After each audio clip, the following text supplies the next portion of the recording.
Ladies and gentlemen, welcome to the 21st edition of TWitWoW Request Live. Today, we have got a live reaction request from Iconic Player One on Patreon. Thank you to Iconic Player One for donating to make this happen. We appreciate the donation and we appreciate you requesting such a wacky, crazy show for us to live react to. Today will be the live reaction, and because we don't want to overrun with SmackDown, we will be pushing back the live review to Thursday. That information is already taken care of on the schedule on my Twitter profile page in the pinned tweet. John, you've seen this show before, but you've never live reacted to it. I'm curious, what are your thoughts heading into this thing? Oh, brother. I mean, as I told you before it went live, I used to own this on DVD. A lot of great matches from what I remember. And like I told you, it's going to be interesting because I'm actually very well removed from this show because I owned this show when I was still like a very young child, like early teen years. And I loved it. Like at the time, you know, I'm not thinking with the nuance of, wow, Katie Vick, that's such a stupid storyline, because that is the magic and maybe even the downside is that WWE can get away with even offensive shit when you're that young. Yeah. I was a big Kane fan at the time, so him versus Triple H, like I was there.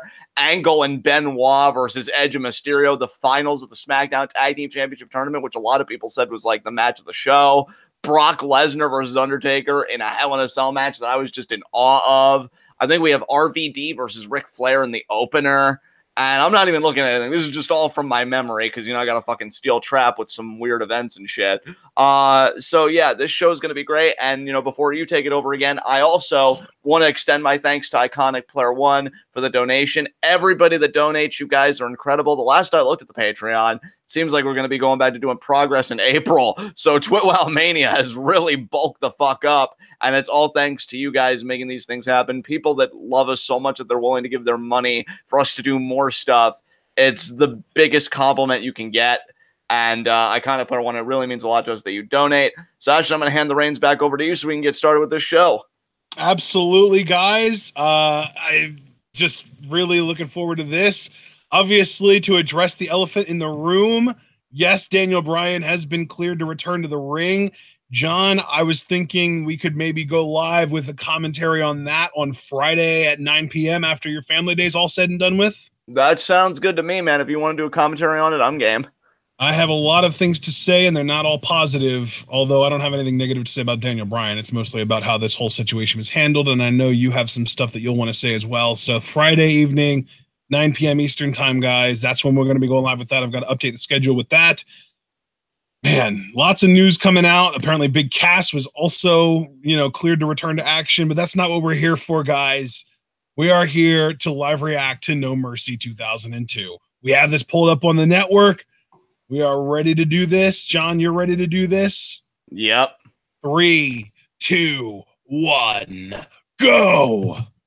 And here we go. There's the Undertaker. The Undertaker. Oh, yeah, but I remember this scene already.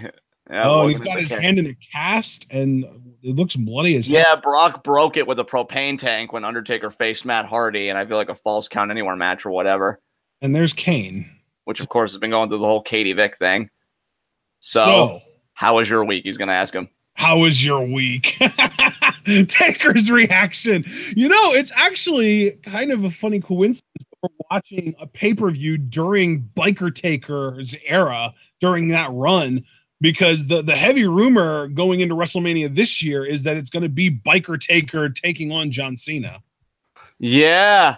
And what's also crazy about this show, which I didn't fully appreciate at the time, if you were a Brothers of Destruction fan, you might not have been crazy about either the storylines, but the idea that both the Brothers of Destruction were competing for their brand's respective world titles was pretty huge. Yeah, because Kane, as the Intercontinental Champion, was challenging Triple H to unify the Intercontinental and the world titles. And then Taker, obviously, I think he went into this show as the WWE, or no, he didn't. He was challenging Brock for the WWE Championship. Yeah, because I feel like Taker either won their Unforgiven match by no DQ or Brock Lesnar did. I know it ended up being a no contest. That's what I meant to say. And yeah, Hell in a Cell got very personal. I remember that, you know, Paul drudged up an alleged ex of The Undertaker. Like I said, Lesnar broke Taker's arm with a propane tank. That was insane. But Taker, you know, was going to compete with the cast, which actually I feel like was used pretty well narratively in the main event, if I remember correctly.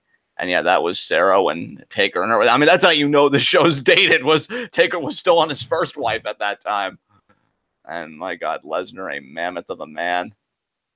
What's crazy is that a month after this, Lesnar would turn face, because we have live reacted to Survivor Series 02 with the first ever Elimination Chamber. And the first ever Elimination Chamber happened in response to Taker versus Lesnar, because Bischoff was like, oh, Stephanie put on one hellish main event, but Hell in a Cell was nothing compared to the Elimination Chamber. So yeah, the aftershocks of this show, very big as well. Yeah. And Lesnar was the biggest deal back then. And they're still treating him like a huge deal now, but I feel like at least back then, like, he could really back up the hype. Because, I mean, you look at his build and just his athleticism beyond doing 16 German suplexes in one match. God, those were the days. Yeah. Was this like, this was after the Sarah character had been introduced and kind of became a part of the regular programming, wasn't it?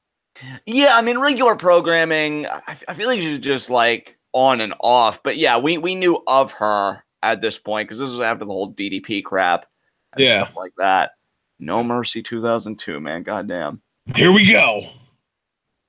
On Iconic Player One says, I'm going through a tough spot right now, but this live reaction got me in a great mood. I'm happy to hear that, Iconic. Thank you once again for the donation. That's what we aim to do. You're fucking awesome, brother. And this show, from what I remember, is awesome. God, I hope I don't project too much cynicism on this show. Wow, look at all the Kane. Kane was so over in 02 as well. Like, I keep hearing that he never wanted to be world champion again, but if I would have jumped all over that shit. Crowd would have fucking loved him as world champion. There's another Kane side, another Kane side, another Kane. Jesus. Yeah, the only downside about that match is that Eric Bischoff, I don't know, it was just him like being a heel, but he's like, I'm retiring the Intercontinental Championship, which didn't fucking last, because a few months later, in fact, not even a few months later, I feel like if December was Bad Blood, yeah, Austin brought back the Intercontinental title, and that was in a Battle Royal. Christian would end up winning that Battle Royal. And we are just right now, boom, we hit the 4-minute mark.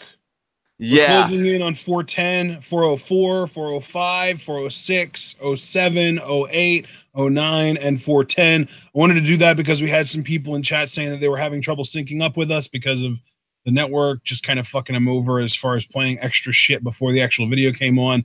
Hopefully that helps. If that didn't help, then we'll tell you when the bell rings for the first match, so that'll help even more.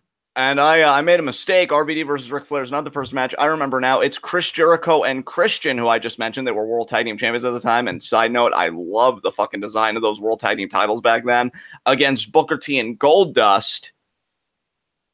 And yeah, because, oh yeah, Jericho was so pissed because Booker T kept calling him a sucker. I am not a sucker. And then Christian would be like, I ain't no sucker either. So, you know, these guys very upset with Booker T. This is when I liked Booker T, when he was still an in-ring competitor and not a an announcer. There you see last one, Booker T all over that punk ass. Oh my God.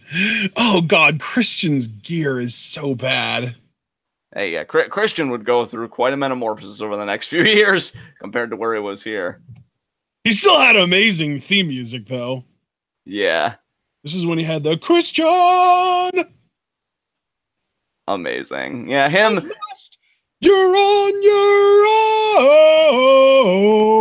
own. And then it's like the Bohemian Rhapsody. Yeah. Christian and Jericho. You know, looking back, I actually really like this tag team. Yeah. Their subsequent rivalry over Trish Stratus. Yes, I remember that. Them making the $1 Canadian bet about who could get a kiss with Trish first. Well, yeah, it was either Trish or Lita. Who could sleep with one of them first? Christian had Lita at the time. Jericho had Trish. Okay, see, I remember the grand scheme details, but I don't remember the little stuff. That's why I'm here, brother. Oh, man.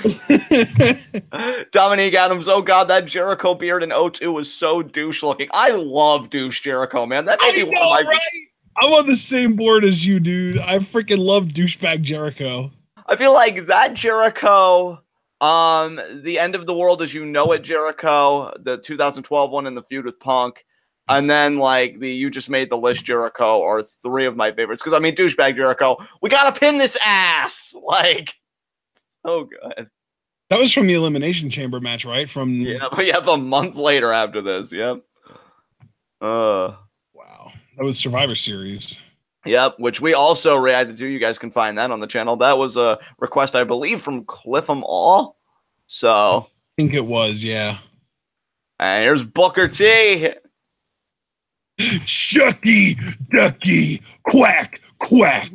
It would have been amazing if he was doing it back then, and even Goldust would look at him and be like, bruh, I'm out there, and I don't even know what the fuck you just said. Yeah, Booker T. You know what's amazing is that Booker T would be in this tag team. He would be just kind of a throw-in at the Elimination Chamber a month later. I don't even know how he qualified or if he qualified. But he would be in the world title match at WrestleMania that year. Like, it's just crazy to me to think about. Well, actually, it'd be technically a year later because then we'd go into January of the Rumble. That'd be 03 at that point. But you get what I'm driving at. And, my God, Jericho. That beard makes you a sucker. Yeah, Booker T and Goldust. Oh, man. Jericho and Christian game planning. Dominique Adams, Shucky Ducky. Definitely would have been made into a t-shirt. I kind of put one, the greatest odd couple at the time. I still remember their one segment at the convenience store. Let's see. If you let me have a sip of your Slurpee, I'll let you take a bite of my wiener. I remembered that, and I haven't ever, like, I've seen literally saw that the first time it happened, haven't seen it since. And then I remember when Goldust was like parodying Star Wars and Booker T got into like playing with a lightsaber, but then Goldust was like stalking the Big Show. It was kind of like a Crocodile Dundee Star Wars crossover weird thing, and he's like, Big Show, I am your father. And Big Show just looks at him, he's like, man, don't you know my daddy's dead? There's a nice kick there by Booker T to Christian. Hooks the leg here too. Christian kicks out. Yeah, the workers in this match. I mean, that's just a thing alone. Like, all these guys are really exceptional in their own ways. Christian, I mean, the one side is pure, like, work rate, and then the other side is, like, pure showmanship, really. Yeah. What? That was sick. And Christian kicks out again. Is that like a Goldust signature move and I just never realized it? At the time, yeah, I believe it was. Wow. Oh, nice kick there by Goldust. A nice uppercut there to the face of Jericho, right in the beard. Yo, right in the goatee, really.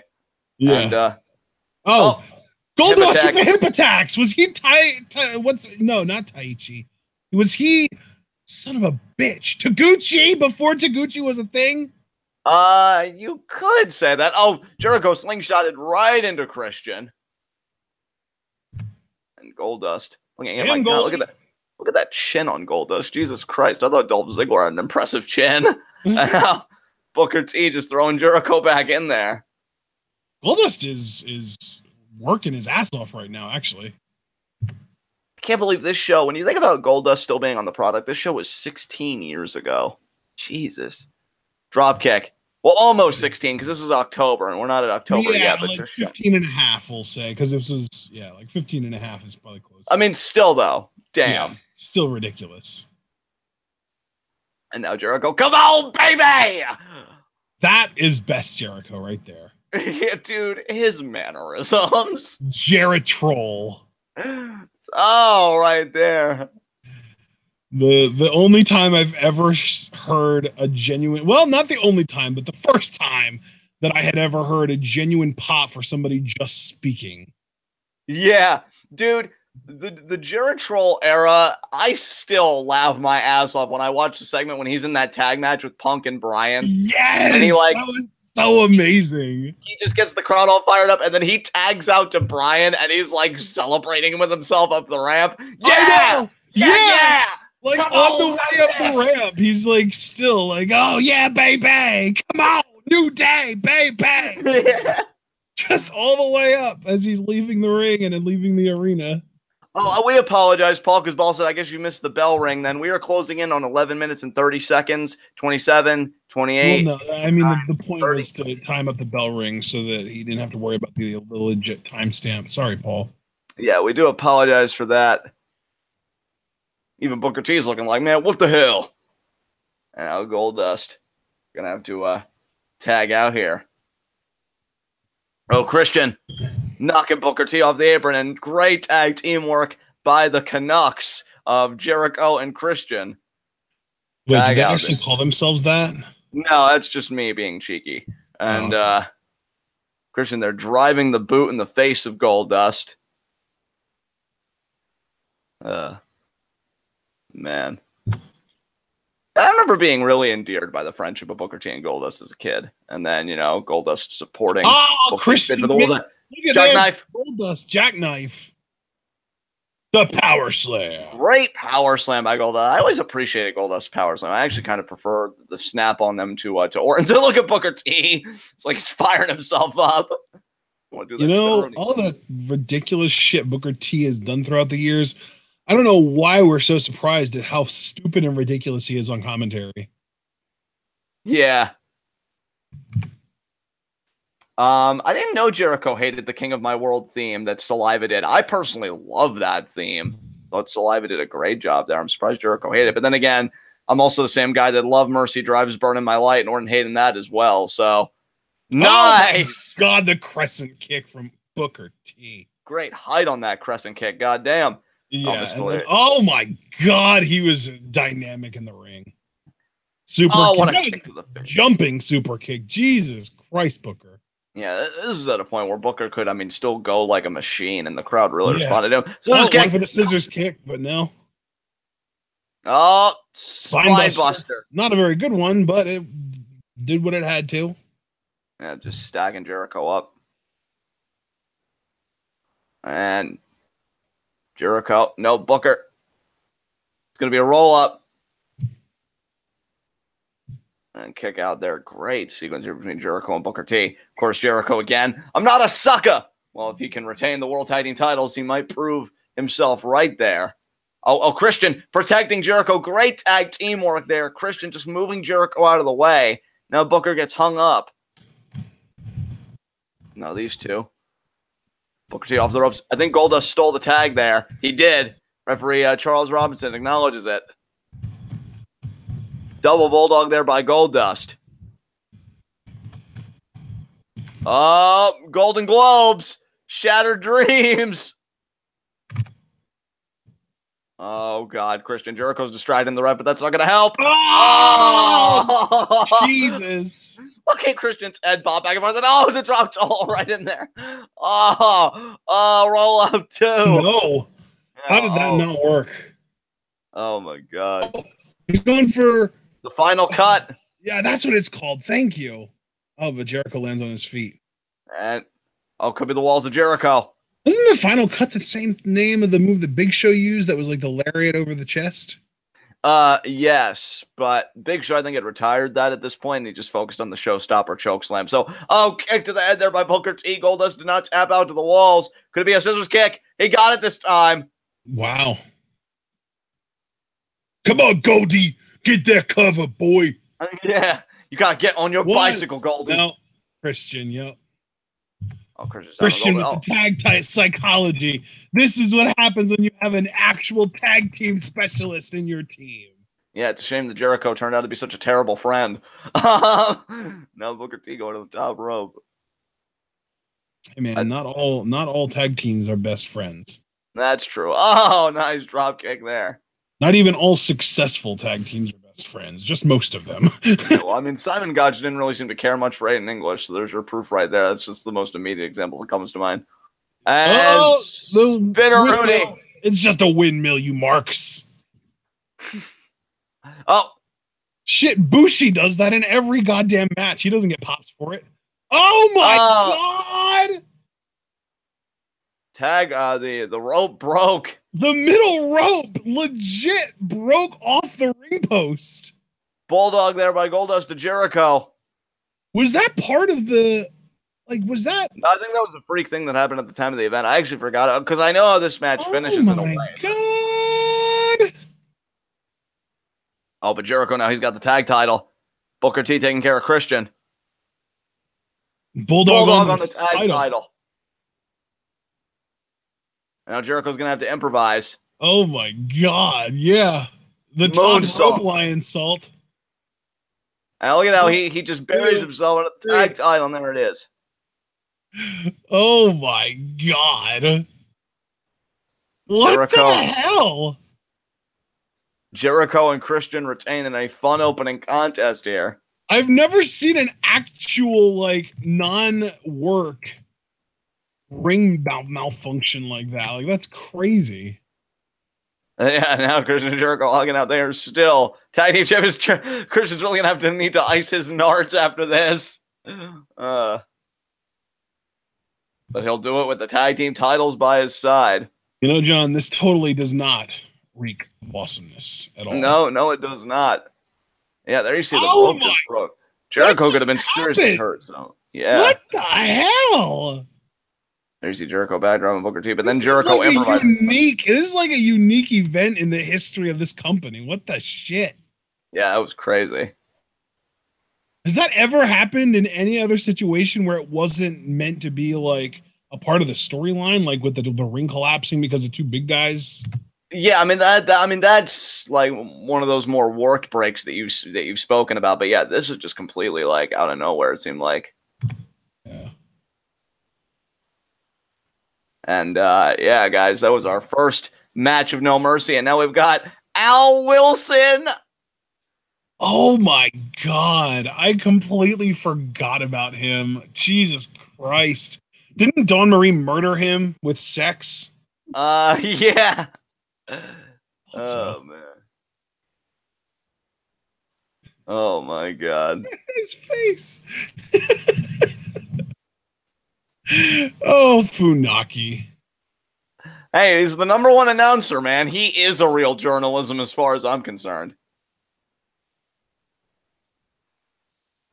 And Al just kind of mulling everything over.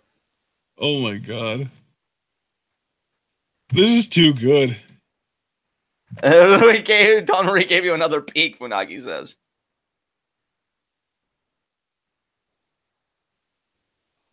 Seriously? In lingerie? Yeah. That's some PG bullshit right there. That's funny. Oh my God. I actually you know what? I made a mistake. There were some things like because I got the events right, just the order wrong.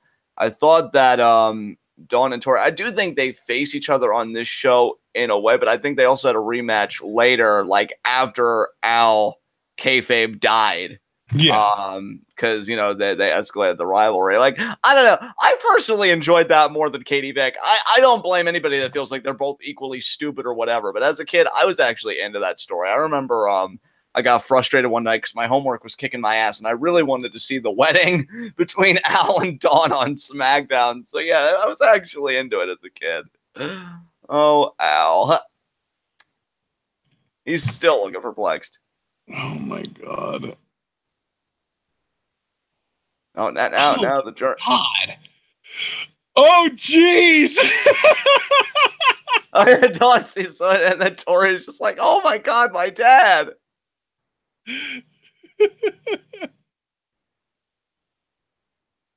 Oh my God.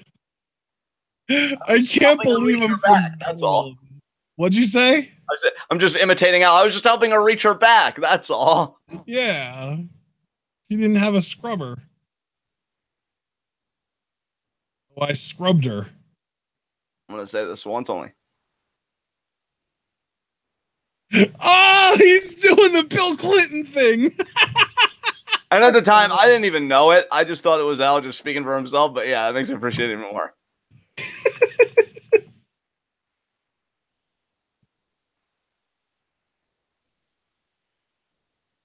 What? Oh my God. Good job, Unagi. That's just too good, man. Now, yeah, you see the ring getting repaired there. Oh, man. And there's Dawn Marie. Yeah, Dominique Adams. I thought he was really dead too as a kid. I'm like, oh, this is so awkward for their product. God, Michael Cole. When Michael Cole was actually good at his job, and I guess Vince wasn't in his ear all the time, and he actually was able to do play-by-play. That's why even I try not to be too hard on Cole these days, because I know the product's changed so dramatically from 2002. Yeah. But I wonder if Cole ever misses actually doing the play-by-play shit, because maybe he's just as miserable as the rest of us. Maybe he wants to die. You know? Well, I even remember just last night when Michael Cole was being really freaking obnoxious on commentary. I was trying to let everyone in Discord know, like, sure, this is annoying, but don't blame Cole, blame Vince. Michael Cole is basically the voice of Vince McMahon. Yeah. And now. Oh my God. There's the drop kick from Torrie. Right with the drop kick. Thankfully, the ring ropes are back to where they should be. And Torrie. I remember these two really hated each other, and Dawn just really got with Al just to stick it to Torrie. Yeah. And now, do you remember why, though? Why they hated each other so much? Honestly, like one of those Playboy rivalries or something. Yeah, I was gonna say, knowing the time period, it was probably something so paper thin, like Torrie beat me in a bikini contest, and I'm gonna show her that I'm the hottest by seducing her father, and then murdering him with my vagina. Yeah, more or less. And then when she shows up to grieve at the funeral, I'm gonna make a scene in front of everybody, making it seem that Al hated her because she was just an ungrateful bitch. And the whole time, I'm gonna try seducing her too. Because HLA, baby. God, that's another one I owned on VHS. I remember when that segment was on, I always watched it with the door closed. I never wanted my grandmother to know what I was watching, because knowing her at the time, she totally would have taken that tape away from me. I'm like, nope, hanging on to this. God, it's weird thinking that childhood me actually had bright spots. And now Torrie right in the apron there. And now Dawn back in the ring. Honestly, yeah, this match isn't so terrible. Like, I'm going to go ahead and say I would probably expect this match to be better than what I'm expecting Bliss Jax to be at WrestleMania. Yeah, I have no expect. I really just do not give a fuck. I mean, with Bryan being cleared, I'm assuming he's going to do something at Mania. So that's 2 WrestleMania matches I'm looking forward to, because I'm still holding out hope that Sasha Bailey's going to happen. So I mean, in that match, you've got one woman who is dominant and beats people up in the ring, and that's kind of her gimmick, and another woman who's afraid to get hit and take a bump. So how the hell's that going to work? Right. Are they going to have Alexa Bliss just be dominant in that match and have Nia make a comeback at the end to win? Dude, I wouldn't even be surprised if before WrestleMania, like, Nia had some worked injury that would give Alexa a source of heat. Like, yeah. I don't know, like her and Mickey orchestrate an attack or something, you know what I mean? So, yeah. And then Target the knee or something like that, yeah. Yeah. And then Nia overcomes it because they want us to buy her as a babyface, even though I'm going to tell WWE again, don't you fucking tell me what to do. Did Dawn Marie just headbutt Torrie's crotch, or was it a headbutt to the abdomen? I'm not sure. I think it was a headbutt to the abdomen, but who even knows anymore? They're trying. That's all that matters. I mean, the match isn't bad by any means. Oh, Torrie with the takedown, the double leg takedown. Oh, and now they're doing the cat fight thing where they're rolling around on the ground, and they're gonna roll over the ref. There it is. Yep. And they're gonna go again. Yep. He got Dawn Marie off Torrie. Okay. He's really happy. Dawn Marie's just looking at him like, you pig. Yeah. How dare you? Nope. Oh, kicked there by Dawn. I love that Torrie turned Dawn around and didn't even like get an advantage from that surprise attack. Like, she didn't even do an attack. She surprised her and then got kicked. Yeah. More there now. Dawn taking up Torrie. How is this gonna go here? Torrie off the ropes. Oh, kick to Dawn there. Kick to the midsection. Torrie. Nice Snap vert. suplex. I might do it. 1, Nope. 2. No, kick out there. Shit, man. This match really isn't bad at all. This match is like Alexa Bliss quality, not even joking. Yeah, drop kick. Dawn gets to the ropes there, and she kicks out for good measure. I honestly didn't expect the match to be this long, if I'm truthful. Torrie pulling the hair there. Yeah, I didn't look at timestamps. I just went through and paid attention to who came out first for the entrances so that I could list that. Oh, now slingshotting Dawn. This is going to do a roll-up of death. No, it's not! Dawn resisting the roll-up of death. Dawn Marie with the resilience. She's just thinking about the love of her life. Ow, it's inspiring her to go on. Oh, what's that called, John? Snake Eyes? Yeah, neckbreaker. That's going to do it, because I think the neckbreaker was Torrie's finisher at the time. There it is. Good job, Torrie. That's for messing with my father. Really. And she's even just saying, stay away from my dad. Yeah, even though it didn't actually do anything. So yeah, it even got worse, Torrie. Hindsight, huh? Typical WWE, having an actual decent match with zero stakes. Because we'll entertain you, but it won't fucking matter. The Chief in. Wasn't Taz on commentary and Divas match is a cleaner version of Jerry Lawler? That's actually a on-point description as far as I'm concerned. Oh, RVD, you know what that means. RVD versus Ric Flair, of course. This is because Ric Flair a month prior screwed Van Dam out of the world title at Unforgiven. Oh, this was early going, building up to Evolution, wasn't it? Yeah, it was. Exactly. Oh. When Ric Flair first came in, if you remember, he was like portrayed as like this broken down washed up guy. He even lost to fucking Rico. And then Triple H would always like denigrate him and shit. And then RVD was like, hey, I feel like Rick's pretty cool. But in the back of Rick's mind, like, I don't need your approval. And RVD, Triple H, RVD was closing in on winning the world title that Triple H was just awarded. And then Rick hits RVD in the abdomen with a sledgehammer. He feigned that he was going to hit Triple H, but we all know that trope by now. Oh, yeah, of course. God, I'm happy that Rob finally got the WWE title in 2006, but he really should have gotten the world title a lot sooner than that. He was another one a lot like Kane, where he was massively fucking over. So, let's get some chat reactions while RVD is still talking. Actually, no, didn't really miss much. Okay. Oh my God, he's cutting the Ric Flair promo. I'm guessing Ric Flair RVD is next if we're doing all this. So yeah, it is. It is next. Oh, Rick. Oh my God. And this is the last non-title match of the night too.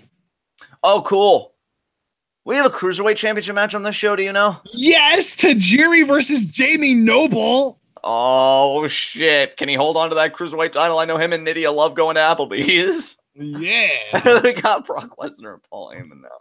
Jamie Noble was like Heath Slater 1.0. Yep. Yeah, Paul Heyman saying no.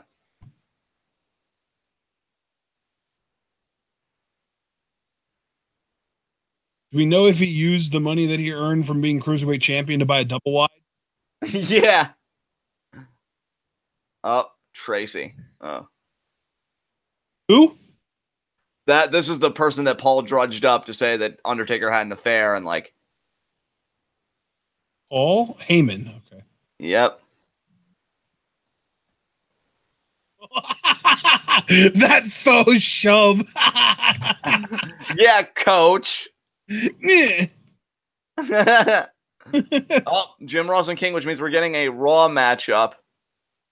Oh my God. And yeah, it is going to be Ric Flair and Rob Van Dam. We also have Trish Stratus versus Victoria. I remember that match somewhat. Yeah. Yeah. Yeah,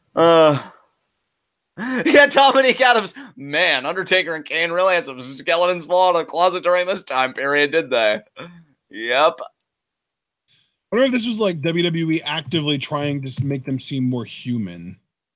I mean, with Taker, I feel like they already did a good enough job with the biker gimmick because it was still like a little bit old at like this point because it had been introduced sometime prior. With Kane, though, like I don't understand like why you had to go with Katie Vick dying. Why can't you say that like Kane tried dating, which we could believe because he did have that whole thing when he was feuding with X-Pac with Torrie. Torrie, yeah, that's right. Not Wilson, the other Torrie. Yeah, Torrie with an I.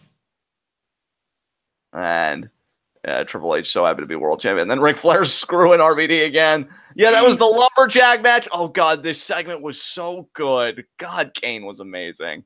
Because, yeah, Triple H beat Van Dam in a lumberjack match, and then Kane comes out, and he clears all the fucking lumberjacks, and then he ends it by choke slamming Rosie and Jamal, and Triple H is just horrified. It was like, holy fuck. God, Kane was amazing. And here comes Van Dam. Yeah, Ric Flair really just made RVD's life a living hell, and all Rob wanted to do was just send some positive vibes, man. And RVD, though, looking serious. He was screwed out of the world title. There was a time RVD was Intercontinental Champion going into Unforgiven, and then Triple H screwed him out of that. So RVD, no championships at this point. Oh, but going right after Flair. Damn. Oh, but Flair with the chops. RVD right back with the right hands. Right into the ring post goes Nate. God. And now Van Dam, nice jumping kick there. Rob Van Dam. Exactly. Right hands to the face there. Oh, he's going to do the front flip leg drop thing, right? Yep. Or not the front flip. Yeah, the spin thing. RVD has so many. I think RVD has the highest quotient of moves that you can't describe with an established move name, and you just have to describe as like just describing what his motions are. Right. Like, what do you call that? Springboard 1 foot drop kick? Super kick, maybe? I don't know. Maybe like a feint kick. But... Cartwheel moonsault. Are you kidding me? 2, and Nate kicks out. I don't even know if it's innovative or if it's just like a little kid trying to slap things together that don't make sense. Hey, the imagination's a beautiful thing, and RVD definitely exemplifies that. Ray Comfort with his crocoduck. Yeah. Forearms to the face there of Ric Flair, and Rick really needs to. Oh God, Rick. The corner bump from Rick. Oh, he's so gross, but he's still so good. Yeah. Look at him hit the ropes. God damn it, Ric Flair. And now the mount punches here by RVD. Oh, yeah, RVD really hated Rick at this time. Of course, I don't blame him. I'd hate anybody that would screw me out of the World Heavyweight title. Another forearm to the face there. So, was this Flair's first match in WWE? Not his first match in WWE, not even close. Because remember, he did have that downward spiral when he was still trying to make a baby. Right, yeah, you mentioned about him losing to Rico and stuff. That's right. Yeah, and he lost an Intercontinental title match to Jericho, really with the oldest trick in the book. And then even before that, when he was GM, he had some matches. Oh, the dirtiest player in the game. That's definitely going to give Flair an advantage. RVD may not be high, but his voice certainly is. Block. We need a Ric Flair today, man, in WWE. We need someone like that. Dominique Adams, I believe I attempted at least one of those RVD flips as a child and nearly broke my leg. Wow.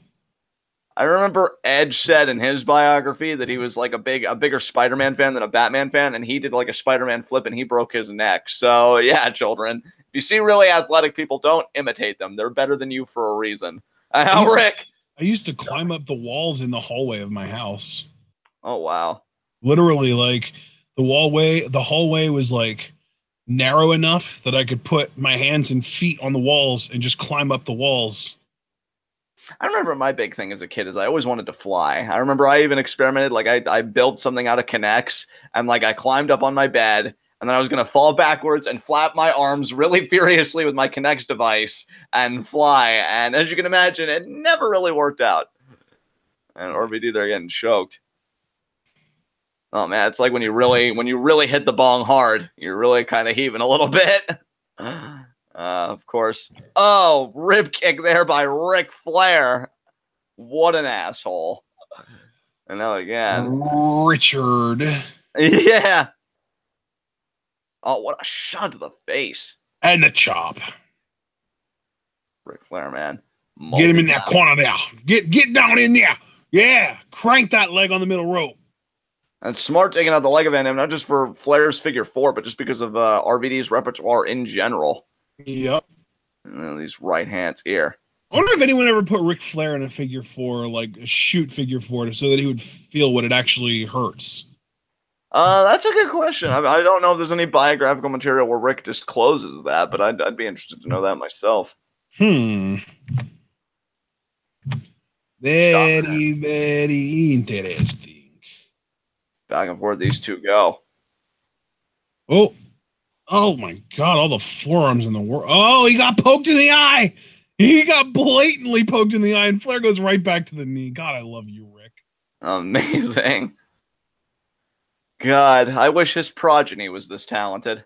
I know, right?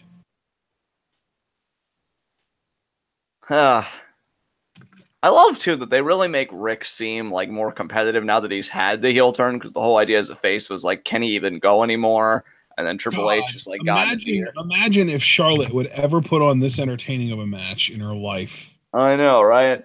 And I know there will be people being like, oh, but she already has. Not to us, people. Not to us. And if it was mostly because of the opponent, like her versus Sasha, because Sasha's amazing and it gives everyone their best match.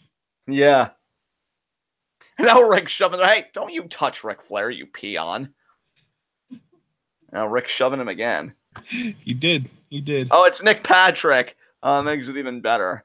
God, he was such a crooked ref during the Alliance angle. Yeah, he was like the WCW guy, right? Yeah. Yeah. But even WCW guys would beat him up if he didn't count fast enough. It's like, damn it, Nick. You're on our side. Why aren't you being more crooked? Exactly. Nice side slam. Yeah, beautifully done there by Flair. Oh, he's thinking figure 4. Oh, is he going to get it? Leg.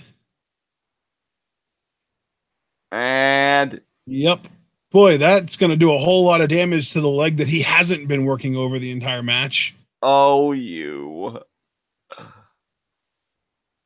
RVD here. Trying to fight through the pain. And the referee now checking. Oh, shoulders down. Again, the shoulders off the canvas. By the way, since we've got at least 10 people in here right now, I wanted to take a poll. Would you guys like for us to live react to the first segment of SmackDown Live tonight, given that it's going to be Daniel Bryan? And if not, I would imagine it's because it's a talking segment, but I wanted to poll the people, get their opinion on whether we should react to a talking segment, which can be kind of awkward sometimes, just because it's Daniel Bryan's big return. And stomping there on the leg of Van Dam is Flair.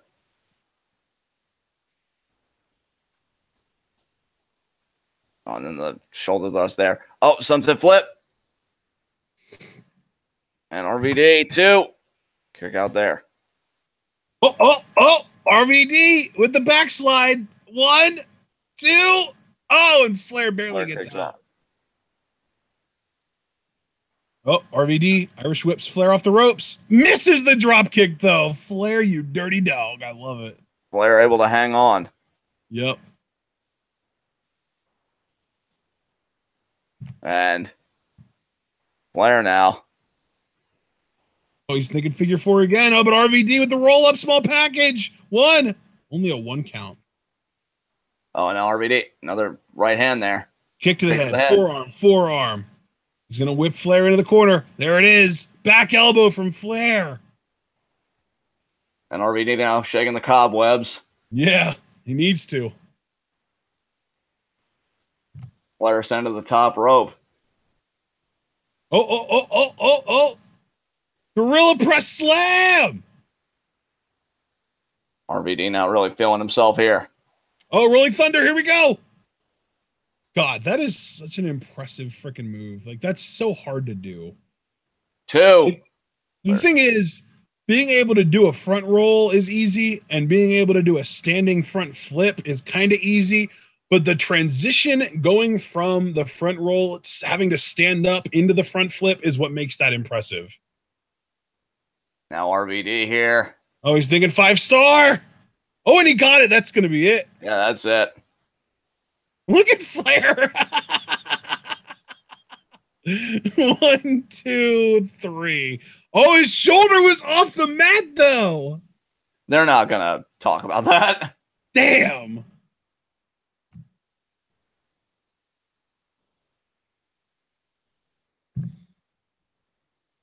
Wow.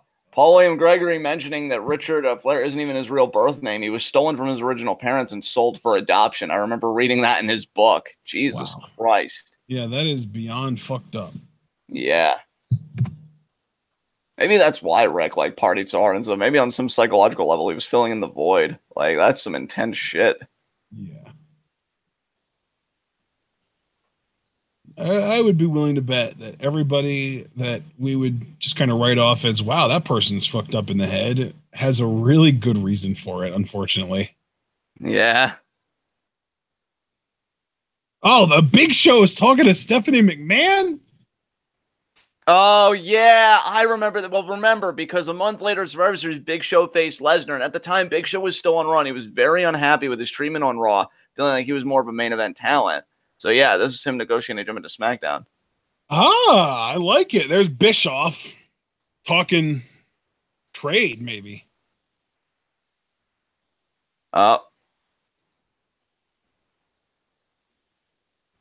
My property.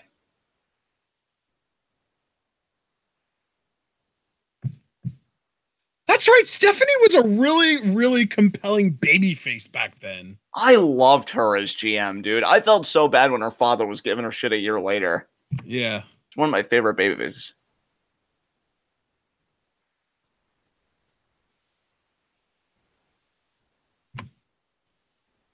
Oh.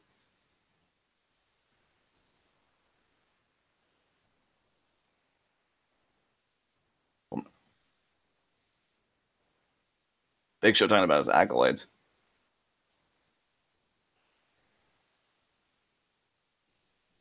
Damn.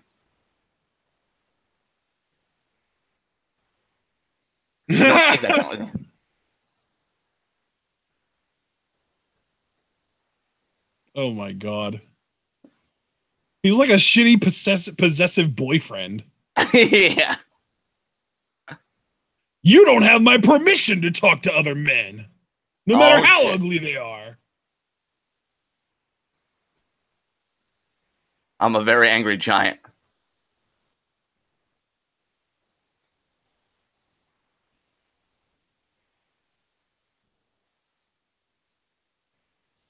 Oh.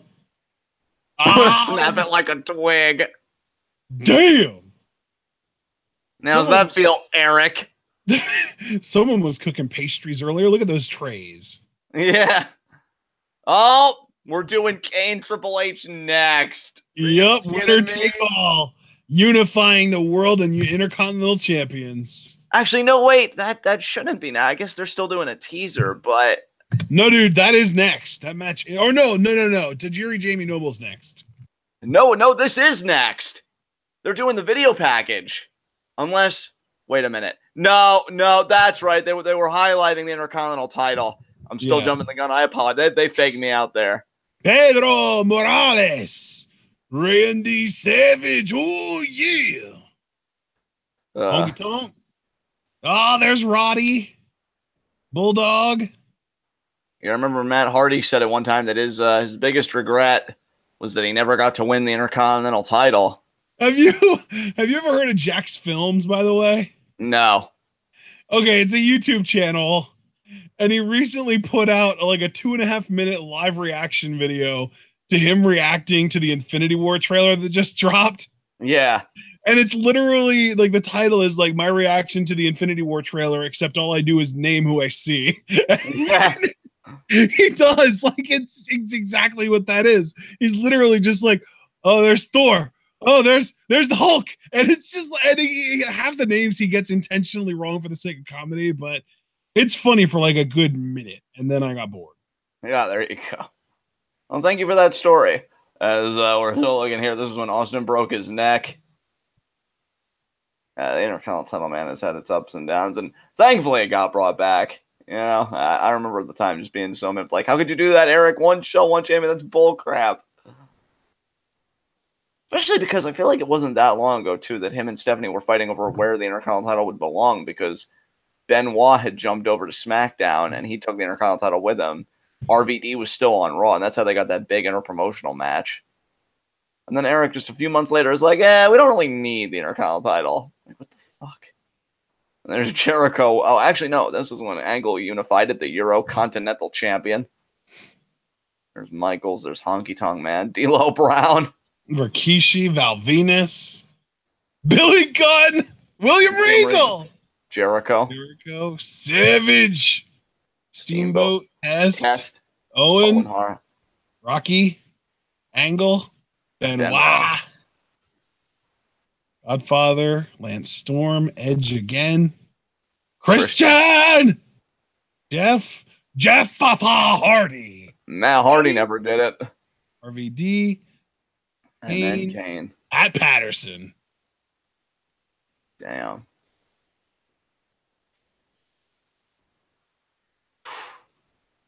All right, here we go. There's Tajiri. Cruiserweight Championship match. Tajiri, the challenger. Does Tajiri have the most racist theme song in the history of the WWE? I mean, maybe. Yeah, Dominique Adams. Triple H is the only male singles champion on Raw for 7 months following this. Ew. Yeah, my sentiments exactly. God, I can't believe they went that long without the IC title. Oh, God. And I bet when they reintroduced it, they didn't just hand it to someone either. Yeah. Yeah, when they reintroduced it, it was through a battle royal, and participants had to be former Intercontinental champions, and that's how we stopped getting Chief Morley and the return of Val Venus. That was already like one highlight of it. Yeah. And Jamie Noble just beating the shit out of there. And then Nitty again turned on by Jamie being so physical. Like, yeah! Wow, these two.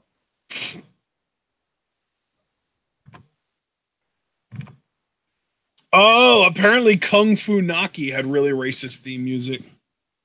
Oh, yeah. Because I feel like it was a rendition of Kung Fu Fighting, but it was Kung Fu Naki. Oh, my God. Oh, my God. Jamie Noble and Nydia. Oh, God. Nydia, man. That season of Tough Enough was so weird. Yeah, it was. Oh. Jamie Noble saying, no, I got this. You hold on to the Cruiserweight Championship. Oh, Tajiri looks like he's ready to go right now. Tajiri with the sliding baseball slide, yeah. Tajiri, oh my what God. a moonsault. Sliding Jamie Noble back into the ring. Bell just rang. 1, 2. Oh my God, that would have been a ridiculous upset. Yeah, it would have. Oh, Jamie Noble. Oh my God. Oh, and the knee to the back sends him into the turnbuckle. Oh, now again in the face of Jerry, now stomping that mud hole. Was there ever a match where somebody like knew that their opponent was going to use the green mist, like with Tajiri, and they like choked them until the green mist exploded in their own mouths? No, that sounds like something you'd see on like Pornhub or some shit. That sounds like some intense shit. And I was snap mirror counter. What? That sounds like something that what? That you'd like see on Pornhub or something. You said you just described something that was like quasi kinky to me there, like choke him until the capsule explodes in his own mouth. Like, I don't know, it just came off weird. Knee drop there. No, I mean like that feel. I feel like that would be like really scary and intimidating. And now, I just think of like if someone like Tajiri was facing like a Braun Strowman type, right? And Braun knew that Tajiri used the green mist and wanted to prevent it from happening. He could like grab his face and just squeeze until the green started coming out of his mouth. I don't remember that ever happening, but yeah, maybe somebody has it like documented somewhere or something. Tajiri now Irish whip there to Jamie Noble. Oh, goes up electric chair position. Is Tajiri gonna counter? No, he's not winning the electric chair job there by Noble. Hooks the leg. 2. Kick out. Sorry, no go.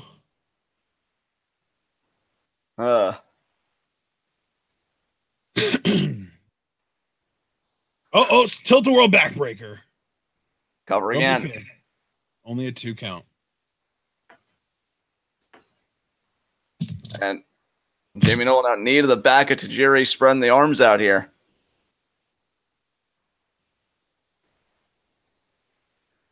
Yeah, Noble, it's funny because he had a gimmick like this, but he could, like, legit go in the ring, and always nice seeing some of his matches. Yeah, Noble in the ring was something to behold. Yeah, Him and Helms. I actually got excited because a few years, like, after this, he did... What? But the crucifix. I remember a few years after this, I got excited for Jamie Noble because him and Kid Cash had that Pitbulls tag team, which, if I remember, it was kind of like a precursor to the Revival, you know, in like a very slight way. Spiritual. Sort of like, spiritual precursor, and you know, because they were very aggressive and stuff like that. And of course, Kid Cash had like the Brain Buster, and Jamie Noble like far more aggressive with that gimmick. God, I've never liked Kid Cash, unfortunately. Yeah, he was alright. I mean, it's not that I disliked him. I just never got it with him. More like apathetic, more like male on him. Yeah, and it's unfortunate because of how much I loved Jamie Noble. Right. I don't know if I would go as far as to say that the Kid Cash part kind of ruined that tag team for me, just because I don't remember well enough. But I don't remember being into the tag team, but I do remember being into Jamie Noble as champion. Right. And I didn't like Jamie Noble. I hated him, but that just meant he was a great heel. Right. He was definitely a guy that I loved watching get his ass kicked back in the day. Yeah, absolutely, man. And this is from after I turned 12, too, so I was young. And now back to the back. Jamie Noble really working that over. Yeah, dude. Well. Of course, Jamie Noble had both the trailer hitch submission hold and I believe the Tiger Bomb. You would use that at the time. Jamie Noble was one of those guys that had tons of finishers, though. Yeah. Him and Helms both had just so many finishers. Oh, yeah, man. Gregory Helms, when he ditched the Hurricane crap and really just became like this cruiserweight wrestler that wasn't like showy and really just got done in the ring. Such an impressive reign. I even got excited when he moved up to the heavyweight division and they immediately killed it by having who come out? The fucking Boogeyman. Oh, Tajiri. He's doing moonsault.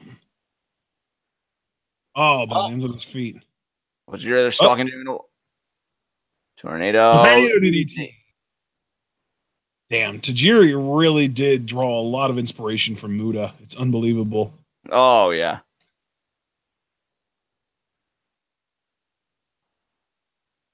His moonsault looks damn near identical. Just different body types doing it. Yeah, exactly. No, I completely agree. He trained by Muta? Wouldn't surprise me if he was. He's not listed as having been trained by Muta. Did he train in Mexico? Oh, and they're throwing those straight punches. Ducks. Oh, now the flurry here. Flurry of strikes. Noble could barely even cover up. Damn. Was Tajiri ever really over? I couldn't really tell you. I feel like he was one of those guys that probably should have been, but never really quite connected. Oh, handspring back elbow. I mean, quite a few people in the crowd seemed to appreciate that by Tajiri. Shit. Wow. Oh, Noble checks the kick. Oh, but then the rebound kick right to the face. Noble kicks out.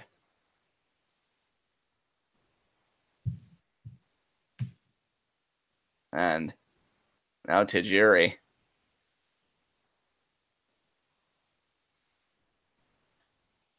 And reversal.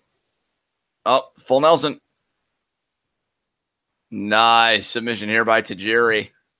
Rotation there. Going to be a German with the bridge. Beautifully done by Tajiri. Kick out there by Noble. Oh my God. Tajiri, you know, I liked you once. What? He trained Kushida. Oh. I guess we all do horrendous things in this business. Yeah. Chop there.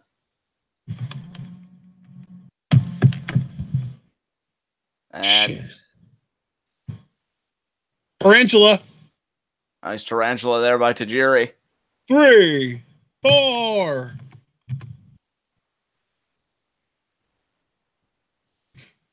Man, buzzsaw kick. No. Oh, man, Jamie was thinking Tiger Bomb there. He was, but slingshot by Tajiri. Oh, there's the buzzsaw kick. That might do it. Nydia. Nydia's kissing the ref. Oh, my God. Oh, Jesus. She's really getting in there, isn't she?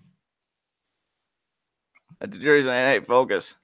Is this the same guy that was perving out on Dawn Marie and Torrie earlier, too? No, I don't think so. There's the Tiger Bomb. Oh, but Tajiri kicks out. Wow, Tajiri's staying in it. What? And Nydia's freaking out. She's so emotive. Now, Jamie Noble stomping away on Tajiri there. There's an elbow right to the back of the head. You might be thinking Tiger Bomb again here. Oh, went for another buzzsaw kick. Oh, boy. Electric chair. Jamie sits down on it, though. That's a 3. That's it. Jamie Noble retains. Yeah, thanks to Nydia. And Tajiri seemed like he had a perfect game plan on this night. Like, he really couldn't have been beat one-on-one. In fact, he had the match won moments earlier with that kick to the head. There you see he went for the victory roll. Nydia helping Jamie get the leverage advantage, and that was it. Oh, and Tajiri knows it was Nydia.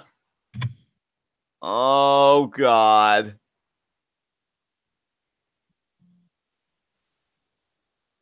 Oh, he's kissing her. Jesus Christ. Oh, you take your PC and you shove it up your ass, apparently. Oh, now Jamie. She's smiling? Oh, my God. And Jamie was like, what the hell are you doing? Oh, my God. But then the kick there to Noble. This is so ridiculous. Oh, Tajiri always was kind of a weird one. Yeah. We love you for it, though, Tajiri. It's all good.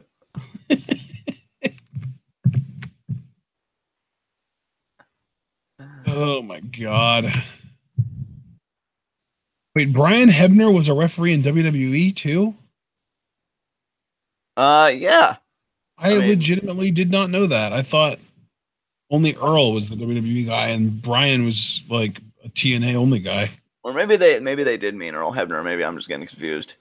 No. They clearly meant Brian. And Brian apparently refereed for SmackDown. Shit, man.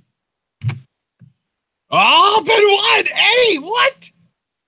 Oh, because of the SmackDown Tag Team Tournament, Eddie and Chavo got knocked out in the semis by Benoit and Angle. And this is revenge that Benoit's getting on him because the Guerrero set up Benoit, I want to say like last week or 2 weeks ago. Oh, this is great. Is that Chavo locked in a closet? Yep.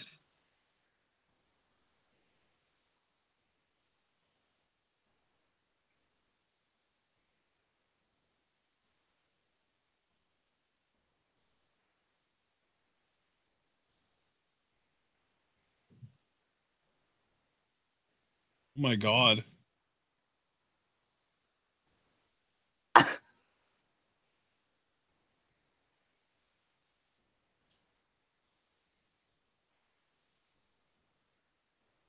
That's local.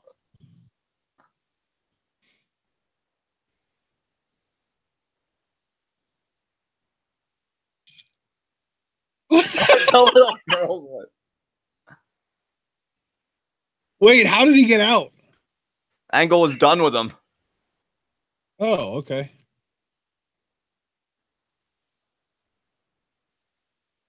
And Benoit just laughing at their suffering. Oh my God. What even is this? Oh God, security, please. I see Finley. Who's the other security officer there? No idea. And now we get Kane versus Triple H. Yes, sir. Dominic Adams, no wonder Chavo would turn on Eddie all those months later. It's not a little girl's voice, Eddie. Oh, my God.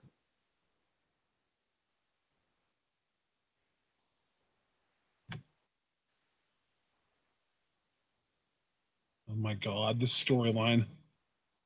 God, in the match, I remember being genuinely good. It's just a shame it had to be settled, this shit storyline. And why would you do that to Kane, who was so over at the time? Like, he deserved better than this.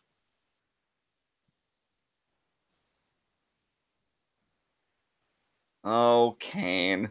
Won the Intercontinental title, won the tag titles. Like, they put everything behind him at this point. I mean, everything except the world title. Was this during the time that he got the slow chemical theme, or was that later? He got the slow chemical theme before this, but yeah, he does use slow chemical here. Yes. Objectively, the best theme song Kane's ever had. Yes. We got a £4.99 super chat from the Chiefin. I love Tajiri for everything he did except Kushida, the walking disappointment that is his life. Yeah. Nailed it. We all knew you could do it too, Kane, but a golden shovel's a real bitch. God damn it. Is Katie Vick. God, two words, man. Torpedo a whole storyline. Yep. God, this storyline almost cost me my wrestling fandom too, because I remember telling my grandmother about it, and like she seemed really concerned that this was the kind of television I was watching. She never acted on it, but I really thought she was going to take wrestling away from me at one point. Wow. Like, oh, if they have this garbage, like I don't want you watching that garbage. Why were you so naive to even let her know that this was happening? I was feeling really bad for Kane. I needed to share my feelings with someone. Like, that ain't cool, man. Fucking Kane. Just try to live a normal life. Kane is being framed as a rapist and a murderer. He deserves better. You know, I would love a time machine and do this storyline over again, but with Lucha Underground writing, because there actually is a lot of power in somebody that's like, quote unquote different. I feel like Kane in his own way could have been an inspiring like disability character, like with all like the scarring and stuff. They could have done something really powerful with it, but no, let's just ham it the fuck up. Oh my God, that lumberjack segment still gives me goosebumps. Just have him choke slam everyone. Dude, he was so dominant. God, you know, again, I was never a Kane mark except for like, yeah, that window of just 02 and then a little bit after he unmasked because he was kind of badass. I mean, anybody that electrocutes a man's testicles with a car battery, like, you know, can I get your number? Kind of thing. Dude, this mask is actually almost an improvement over the original. I love this mask. Oh, the mask he came back with was great. The return segment he came back on, well, it was hokey as hell because it was the Un-Americans going to burn the flag, and Kane stops the flag burning and got a massive pop. Oh my God. He was so over. He was so over, and you fucked him, WWE. Fuck Triple H. I know he's still earning back a lot of goodwill with NXT. It's like that's his repentance, but I need more. I wonder if Glenn Jacobs ever had the nice long curly hair that Kane had like this, or if it was always like a part of the mask.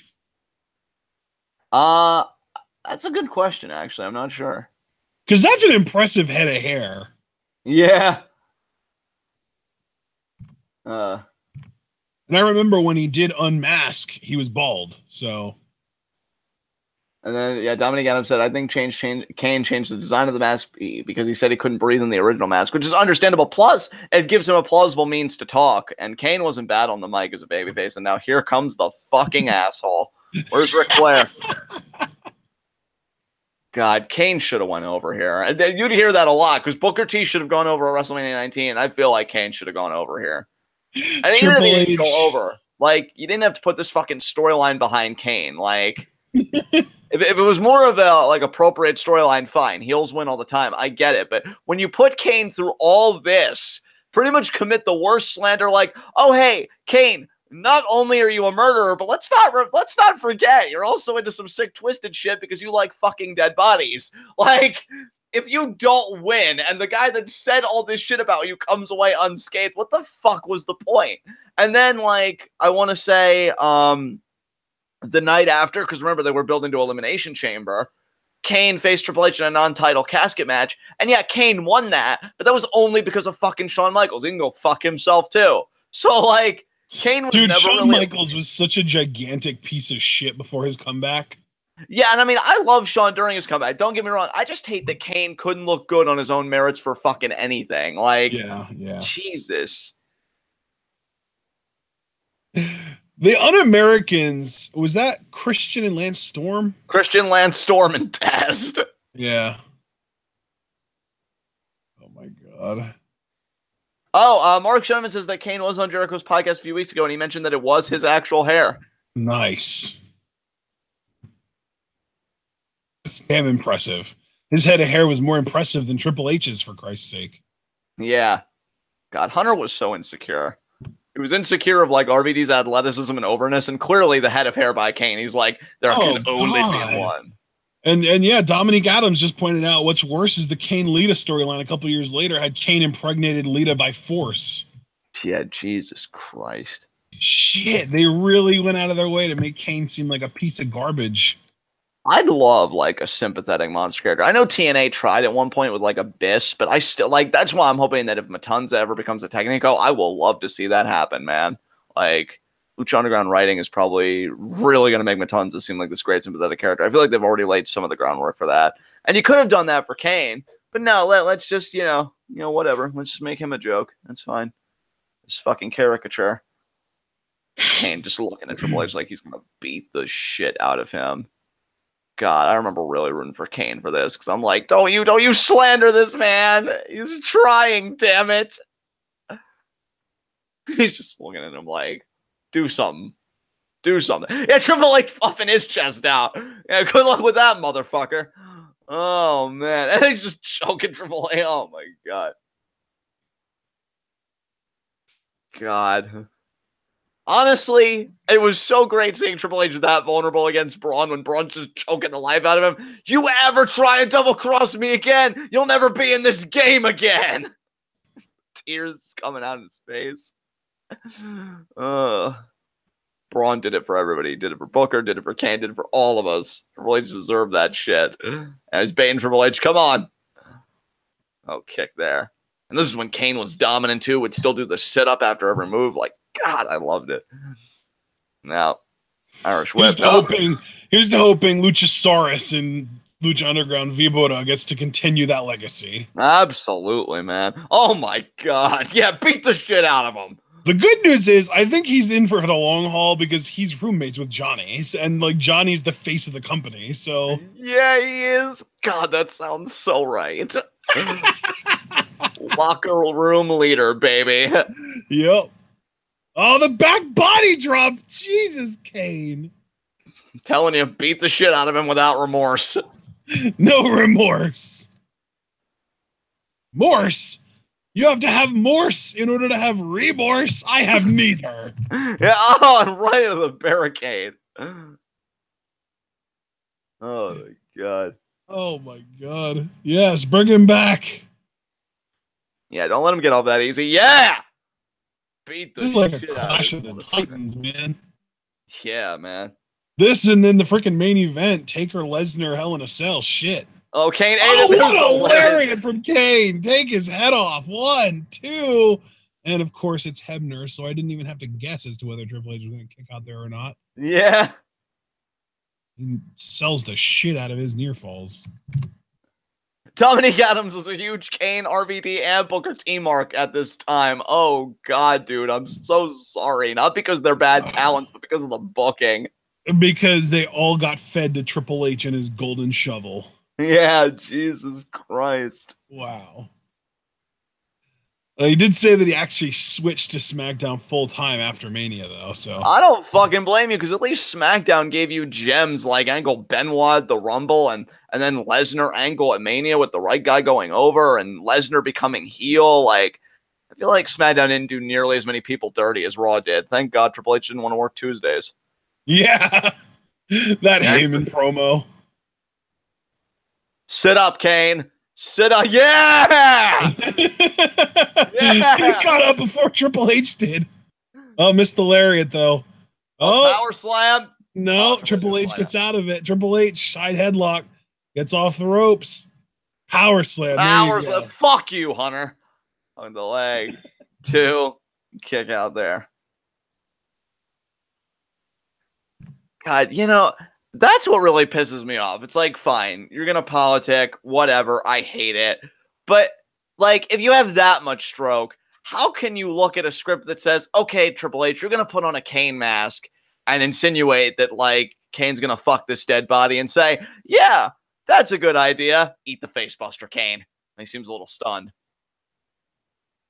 Land on your feet. Yes! Like, how can anybody, if you're really looking out for the other guy and really looking out for yourself, why would you want to beat somebody that you're lampooning like this? Like, I don't know. Maybe that's just the old school tendencies in me, but I never really fucking understood it. Oh, yes! Yes! Oh, man, fuck you. Oh, and the knee to the back end of the ring post. My God. Kane. You just sound so perpetually annoyed by this match. Well, because I know what should have happened, damn it, and it didn't. I'm sorry, I just find it amazing that you're this in tune with the product. And Dominic Adams saying, here's the fucked up part. That segment took place during an ongoing wake in a funeral home that was next door. Jesus Christ. I heard about that. I actually did. I didn't even know about that. Yeah. I did not know about that. That is news to me, for the love of God, man. Fucking Christ. Yeah, dude. Oh, my God. There's another neck breaker there. Kick out by Kane. God, I can't believe, like, what must they have been thinking? Like, Jesus. And another neck breaker here. Triple H really working over the head and neck of Kane so he can drive it into the canvas with the pedigree. There's another neck breaker there. Baby. Oh, my God. Javor's like, in chat. He said the thing. He said beat him like he stole something. Yeah. Hey, Jacob Dubb, welcome. Better late than never, amigo. Yeah. Triple H, I don't think Triple H got traded to SmackDown, did he? I think he got drafted to SmackDown and then immediately back to Raw in the same night, wasn't he? Yeah, because they traded Triple H, God, as if they couldn't masturbate him anymore. Triple H is apparently the equivalent of, I think, 3 other talents. I know Booker T and the Dudleys, but I feel like the Dudleys counted as one entity because they were a tag team. Was one of them like Billy Kidman, like a cruiserweight type? I don't think so. No? Or maybe it was just Booker T and the Dudleys. God, Triple H, you wish you were worth that much. And here's the thing, like, I don't even really think Triple H is a bad in-ring performer. I just hate that he had to politic for, like, so much of the shit that he got. Like, let other people have a damn turn. Yeah, here it is. Triple H and okay. There were 2 trades, I guess. Triple H and the A Train, or Triple H, A Train, and Chuck Palumbo were all traded for Booker T, the Dudley Boys, Rico, and Jackie Gaeta. Oh, okay. I didn't know there were more people traded besides. I thought the big thing was, oh look, I'm trading all these people just to get back Triple H, and it's no, like, you were right. You were absolutely right. It was a 3-for-1 trade, but then I guess Chuck Palumbo and A Train got traded for Rico and Jackie as well. Because I'm pretty sure the Triple H trade was just for Booker T and the Dudleys, and that made 3 people. Well, that seems equivalent to me. Yeah. And again, they just got decapitated on the rope. God, and again, the idea that they put Triple H that much over Booker T, so as to say, not only is Booker T not worth 1 Triple H, but you need to add 2 more people in there to equal Triple H. Oh, Jesus. God, the racist fucks. And Kane now with the body shots. Yeah, keep going. Yeah! Uppercut right in the face. And now. Boot him. Boot him. Oh, damn, he's going to. Oh, no. I thought it was going to be another Nightbreaker sleeper hold. Oh, that's right. Yeah, because Triple H didn't get traded to SmackDown. He got drafted to SmackDown, and then they had to trade him back to Raw, and that's what the 3-for-1 deal was. I'm not working Tuesdays. Nailed it.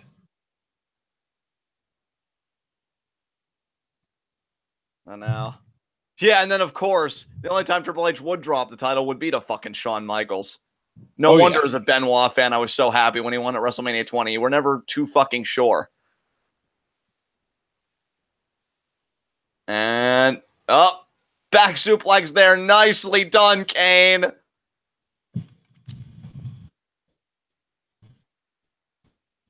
Now, Kane. Of course, we have to remember, too, this is the unification match. Kane coming in as Intercontinental Champion, misses the elbow drop. Jesus Christ. Now Triple H back up. I'm going to do stuff, too. Finally, the boot. That's what you get. I'm going to do stuff, too. And now, the top, oh, head right in there. Punch, Irish whip.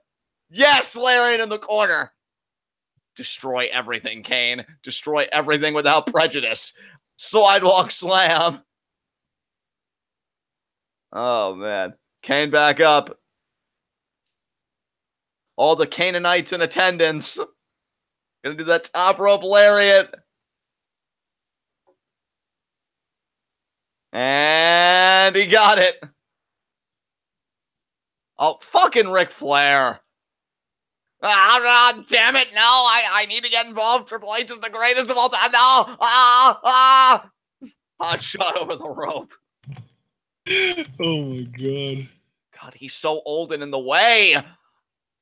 Okay, now again, another reverse Irish whip. Another boot. You don't want none of this, Rick. Stay on the outside. Oh, my God, you fucking octogenarian. That's what you get. And he left the title in the ring. The title's still there. Triple H has it. Oh, clever in the head. Oh, and of course, Earl Hebner's recovering now. Well, at least Earl Hebner's better than fucking Kyoto. Yeah, that's true. And oh, God. Of course. Even when it should be a legitimately close near fall, Hebner still sells the shit out of it. And now Hurricane taking out Ric Flair. But then Triple H has to bury him too. Yeah. Pedigree on the floor. Did you see the way Triple H was like trotting to the outside to get to Hurricane? Yeah. Oh, is Kane gonna sit up? He's totally gonna sit up, isn't he? Yep, there it is. Yup. Really just like, oh fuck. Hey man, let's talk about this. Oh, Lariat. Oh, and he is completely back to being regenerated now too. No signs of wear and tear on Kane at all at this point. Yeah, which I can at least forgive it because he's a monster character. Well, yeah, that's what's great about the character, though. Like, if you invest enough time into building up a character like that, it works. And Triple H kicks out. God damn it, Hebner, you suck dick. I'm not even really paying attention to Hebner, dude. You were really fixated on that. I'm just watching him during the pinfalls, and he, like, over-exaggerates every near fall. It's obnoxious. Like, when he's about to not slap his hand down for the 3, his entire body moves out of the way of his own hand. And Kane, look at him just muscling Triple H. Jesus Christ. That was probably why Triple H was so insecure. No matter all the juicing he did, Kane was the naturally strongest guy in the locker room. Even beat Brock Lesnar in an arm wrestling match. But did he ever beat Mark Henry in one? I want to say yes, but I don't even freaking know. I know, Triple H throws Kane off. What are you going to do? What are you actually going to do right now? Get a boot to the face. Yeah, that's exactly what you deserve. Count your teeth, motherfucker. God, who was it one time? Who was it that one time that Triple H came off the middle rope and ate a boot to the face and then literally just stood there dazed for like 2 straight minutes before falling? I feel like that was Shawn Michaels. No, Shawn was in his corner as a tag partner. Was he? Because I feel like that should have been Ric Flair in his corner as a tag partner, but no, because Shawn was like all like over exaggerating everything and like like trying to blow Triple H over from the corner and stuff. Let me look it up real quick because I think you're wrong. I think Michaels is the opponent, not the partner. So let me just look it up real quick. Oh, chokeslam through the table! Yes, Kane, yes. Rip Spanish announce table. Oh, there's Flair, though. This old shit thinks he's going to do something to Kane.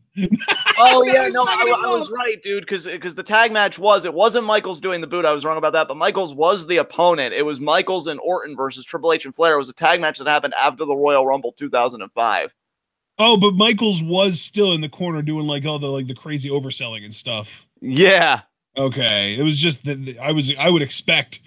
I thought Triple H was the partner of that guy. I didn't think he was the opponent. Oh my God. Okay, stopping the sledgehammer. Oh my God, Kane. Yeah. Boots and the boot Flair. to the face. Oh boy. Oh, use it. Use it. Fuck him. Cave that skull in. Oh. And Triple H, man, I am so sorry. I'm sorry. I'm sorry. And no. Oh, the low blow. Left yourself wide open for that one, Caney boy. Oh my God. So it was Orton that got his boot up when Triple H did that oversell then, right? Yes. Yeah. Oh my God. Oh, but there's the sledgehammer to the nuts. Actually, it was more to the midsection. Oh, I mean, yeah, that still would hurt like hell. Yeah. Ruptured abdominal wall much? Yeah. Kane's still getting up. I mean, yeah. Yeah, that was almost like the store. Oh, Kane again! Kane does not give a shit about your offense. Oh my God. Jesus Christ, Kane. This is actually crazy. That's why I loved Kane back then, though, dude. Like, Jesus. He was unstoppable. God. And of course, Hebner is out. And another 3 count. He still has Triple H beat, despite the low blow. And Rick's gonna screw him over. Yep. I knew it was gonna be Rick. God damn it. Wow. God, that was probably one of the worst parts of the Reign of Terror, just from a match perspective. The overbooking to hell. Jesus Christ. Oh, God. Flair. Get caught. Get choke slammed, son. Oh my God. There it is. Kane, though, still favoring the abdomen. Yeah. Oh, driven into the corner. And then Triple H, of course. Oh, yeah, pedigree. And now Hebner's going to be recovered. Couldn't be recovered 5 fucking seconds ago when Kane had the match won. You're all pieces of shit. 1, 2, 3. And you knew it was going to be 3 because Hebner didn't shake his entire body after the 2. Yeah. Good Lord. I don't miss this Triple H at all. I don't either. This version of Triple H makes me miss 2018 Triple H, who oversells everything and puts everyone over. Yeah. Like, holy shit. Oh my God. And this is fresh off a win over RVD and like 4 months or 5 or 6 months prior to him beating Booker T at WrestleMania. Like, oh my God. Or no, this might have even been after he beat Booker T at WrestleMania, because was that at WrestleMania 19 or 20? That was 19. 20 was so when this was actually after he beat Booker T at Mania. Yeah. Good Lord. I mean, you could at least say that they protected Kane, but it was just such bullshit. Like, oh, they absolutely protected Kane, but like, why is it so important not to just for them to keep the title on him and not just put the title on Kane? Christ. And well, I mean, and here, like, I guess it wouldn't have even made much narrative sense, because then remember, Shawn Michaels was doing his big comeback, and of course Triple H was the rival then, and it was just so much bullshit. But that's a rivalry that doesn't need a title involved to be compelling. I mean, I agree with you. Just WWE didn't. Yeah, because WWE sucks dick.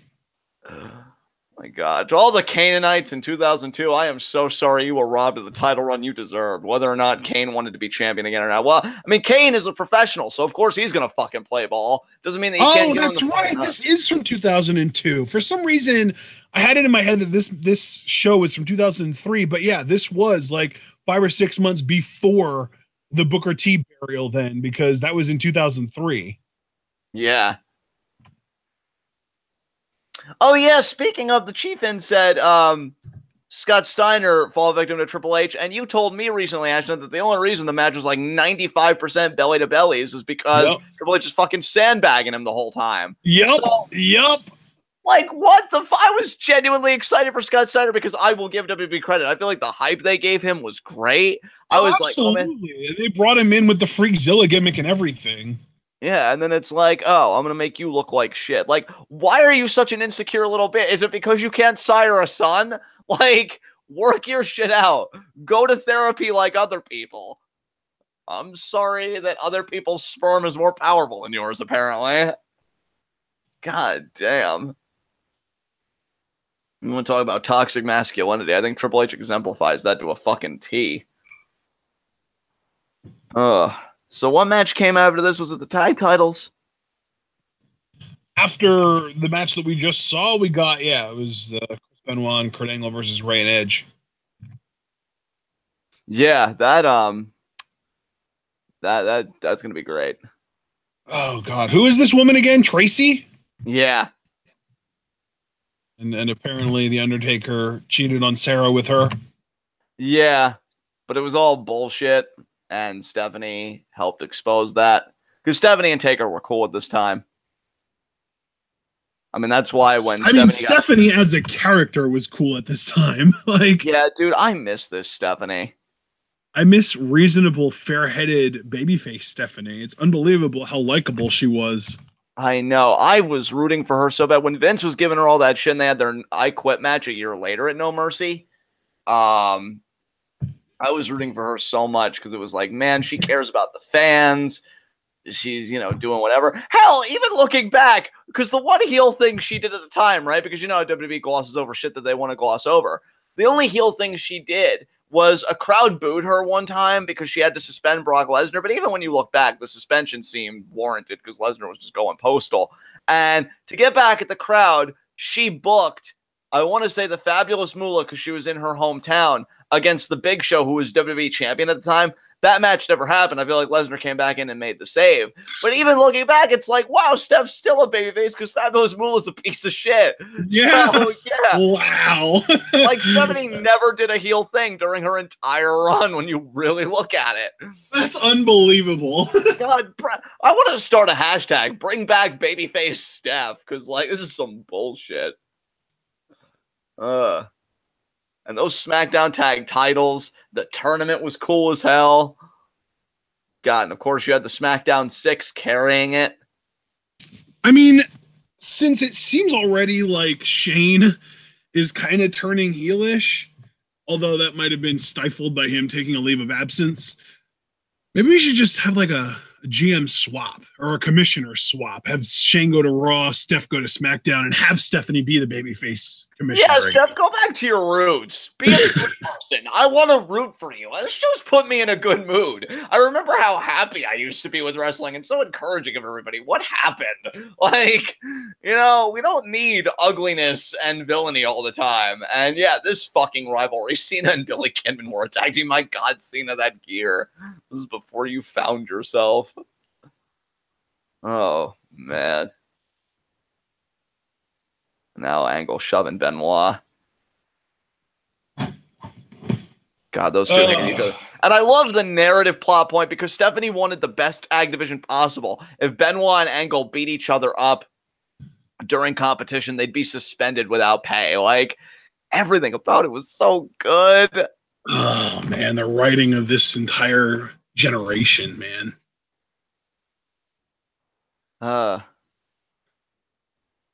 Specifically the writing on SmackDown, because we've already discussed like the Triple H reign of terror on Raw. Yeah.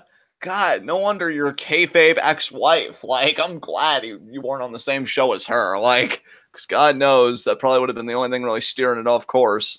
Apparently, Jeff Jarrett has had a babyface moment in his career, too, because he cracked Fabulous Moolah over the head with a guitar as well. I mean, my only caveat would have been not hard enough, but, you know, I credit him for trying.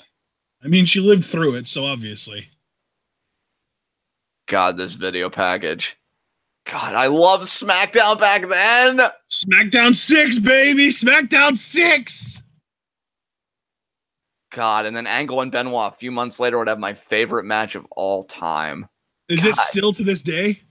You know what? I think it still holds up. There are so many good contenders anymore, but it always will be one of my favorite of all time, even if one day it does lose the distinction. And there's your boy. Oh, man, Chris.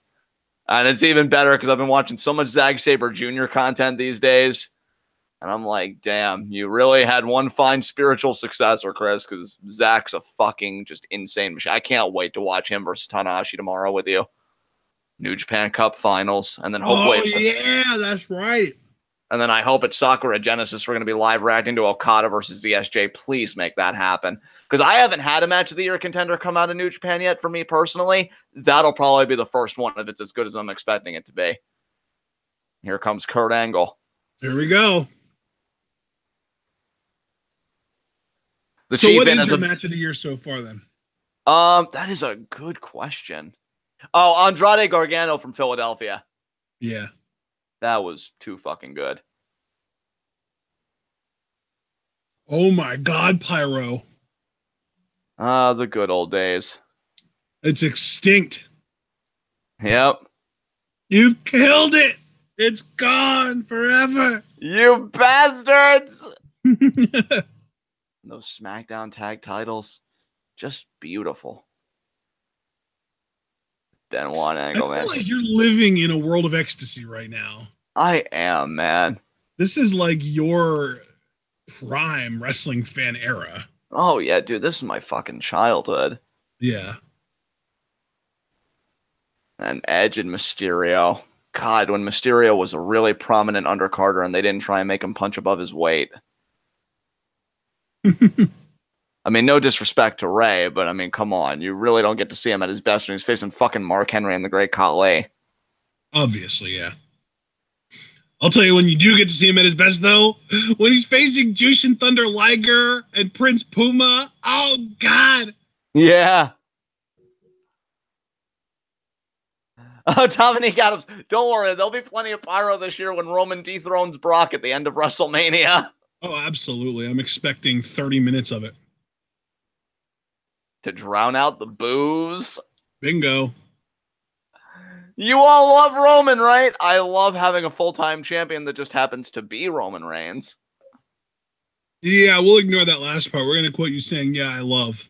Oh, journalism. Will you ever not be corrupt? Not till they get money out of politics. Indeed. Which I'm probably going to die before that happens, so the answer, short form, is no. Yeah, pretty much. Edge! God, remember how over Edge was? I know. And you know what? This really isn't the case. I feel like they gave him the world title at the right time. Just sucks that he lost it a month later. Edge never really had long title range. You'd expect him to, though, being like the Radar Superstar and like the more cerebral competitor. But yeah, it just never really clicked for him.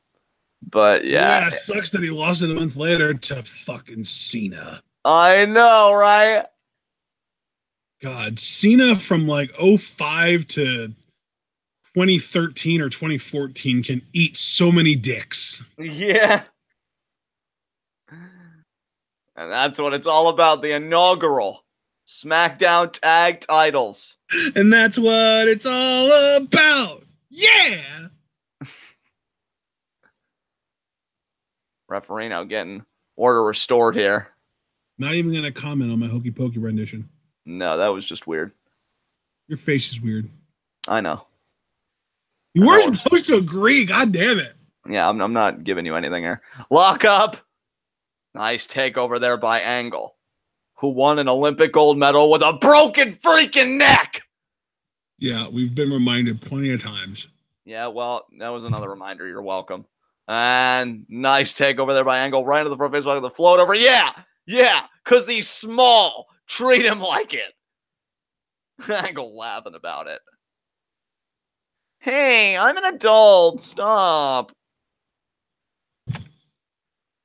And Angle just smiling about it like, yeah, it was good. Dude, what is Ray like? 5'2"? yeah, something like that. Oh, and he just throws him. He wants Edge in the ring because of their rivalry. After all, it is because of Edge that Angle has that chrome dome to begin with. Come on, bring in the actual adult human being. Let's go. Now, I think Ray's going to tell him. They're having a little conversation. Ray stayed in. Hey, Ray and Angle a few months prior at SummerSlam had actually a really fun singles match. So, like, now he's telling Kurt Angle, come on. I feel like, isn't Kurt like 6 feet, maybe 5'11"? Yeah, somewhere around there, it seems like. So, and Ray is a good, like, 7 inches shorter than him easily. Oh, now he's got the waistlock. Kurt's so proud of himself. I'm the best at wrestling. Ray just stops on his foot. You bastard. Oh, look at that. The fireman's carry takedown. Oh, and there's the drop kick to the knee and the leg drop to the back of the head. Ray is on a roll. Ray stalking Kurt here.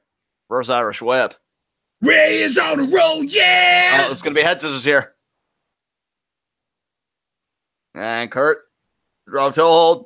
Kurt can't get anything in at all. Smack in the back of Angle's head. Now he's going to go out. What a troll. I appreciate it, though, because Kurt was disrespecting Ray. It's like, hey, bruh. Want to throw down, bruh? Oh, man.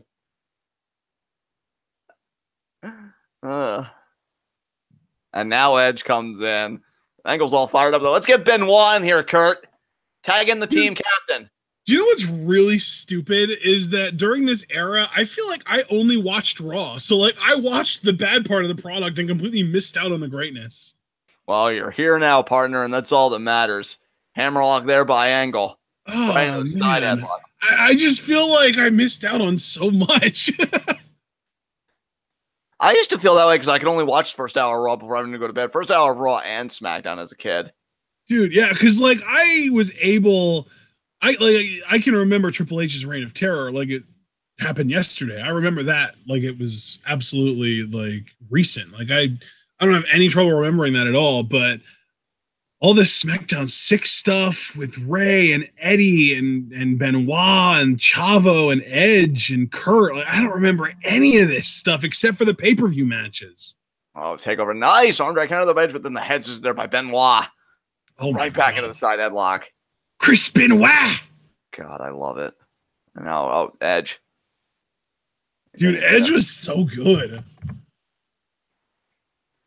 Yeah, I'm telling you, man, it really is a shame that the TLC matches took so much time off of Edge's career because I feel like just as a pure wrestler, he still had a lot to give. He wasn't just like this spot monkey. So yeah, I mean, is Edge even like 43 years old yet? I don't think he is. Should be in his late 30s if I had to guess. He's 44. Okay. Oh wow. But he retired in 2011, so he retired when he was still like 38. So he was relatively young to retire. Edge keeping the shoulder off the mat. Yeah, which means that if this was 2002, almost like, we'll say like 15 and a half, then Edge was like 29 at this point, 28, 29. That's crazy. I know Benoit was 35 because he died at 40. And now Edge going to pick Benoit up. It's going to be a single knee gut buster. Yep. Hooks the leg. 2. Kick out there by Benoit. Knee right to the midsection. Another knee there.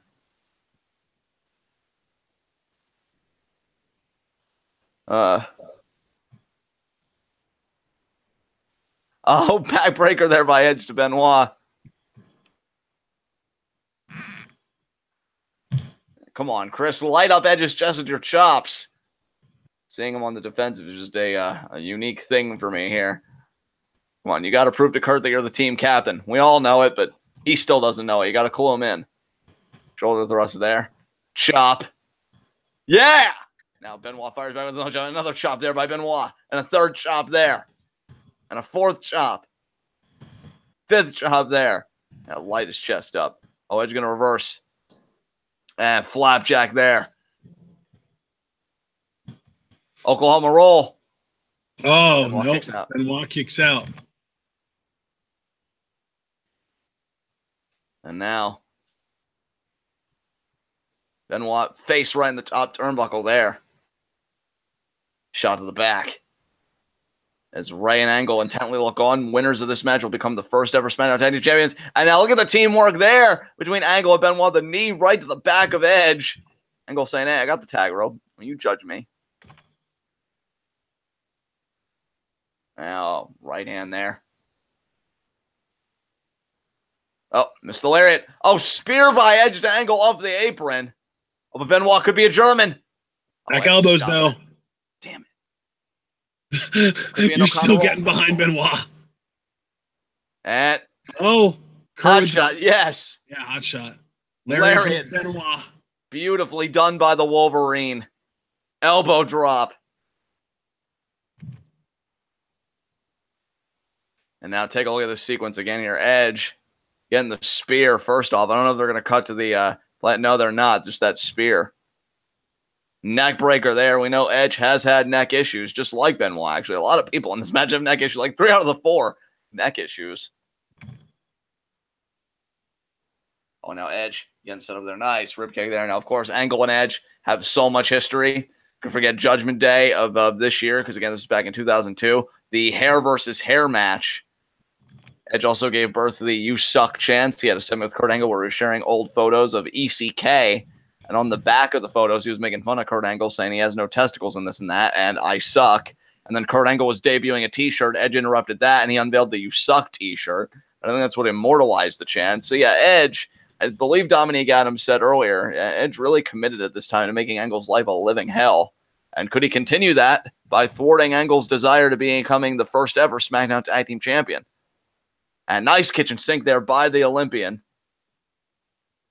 Of the leg, too. Not just an Olympian gold medalist. Now he's got Edge by the hair that he still has. Right into the body scissors there. And Ray now wanting a tag. That's the great thing, too, is just the contrast of styles. You got Angle and Benoit that are so technically sound. You've got Ray with that Lucha Libre style. And then Edge, it's kind of like a well-rounded. He can do the technical stuff if he needs to. He can do the high-flying stuff. And Dominique Adams' comedic Kurt was at its best. It was at its funniest during this time period. I would agree with that. And now, let's see here. Oh, Angle now maintaining control of the hold. Nice, he's got like the head clutch there. But Edge now driving it back into the corner. And it's going to be an Irish whip. Let's start seeing some suplexes. Going to see a belly. No. Boot up there by Edge. So we're going to see a belly-to-belly there. Now we're going to see it. First belly-to-belly of the match. Beautiful. And Angle feeling himself. Once you pop off that first suplex, then you really get into that gear. And look at that talking trash to Mysterio.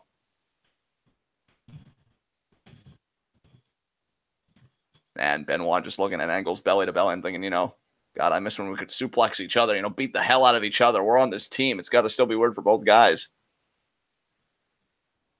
And, head right in the top turnbuckle there. Chop to Edge. Benoit just so vicious. Oh, sternum first goes Edge into the top turnbuckle. Now Benoit talking trash to Mysterio. Picking up Edge by the head. Yeah, you got this. Oh, what a knee to the midsection, controlling the arm. And now again, another knee there. Right hand.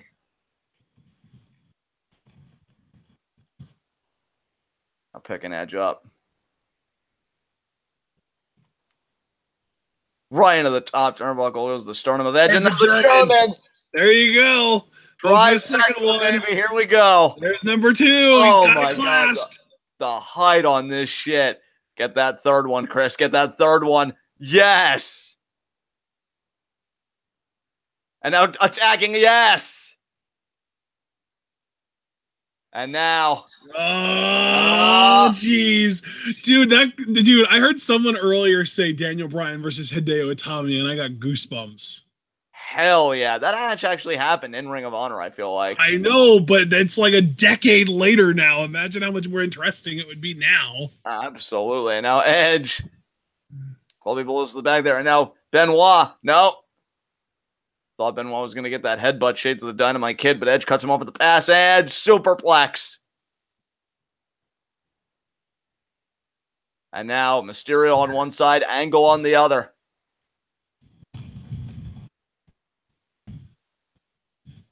And now, let's see who can get there. Who can get to their partner first. Edge crawling over. Edge, an expert in tag team wrestling. We know all the reigns he's had with Christian. Had a reign with Hulk Hogan at one point. Benoit, no stranger to tag team gold either. He's been a tag team champion with Chris Jericho. Mysterio got the tag. Benoit still legal. What a head scissors there. Jesus Christ. Yeah, Ray was on fire back then because this is before he really bulked up. I mean, he was still kind of on the thicker side back then. A lot thicker then than he is now. What a drop but this kick. is before he really hit the roids hard. And drop kick there to Angle. Wow, I'm surprised he didn't try and set up for a 619 with that kick immediately. Now the knees to the face of Benoit and the Colby blows, hanging Benoit up. God. Ray now, springboard leg drop.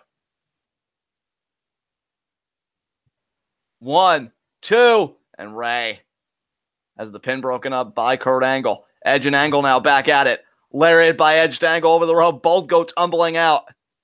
And now Mysterio and Benoit. Oh, Ray, wheelbarrow. Slam him down, Chris. Slam him down. Yes! Yep. Into the crossface. Yes! Now ref perfect positioning.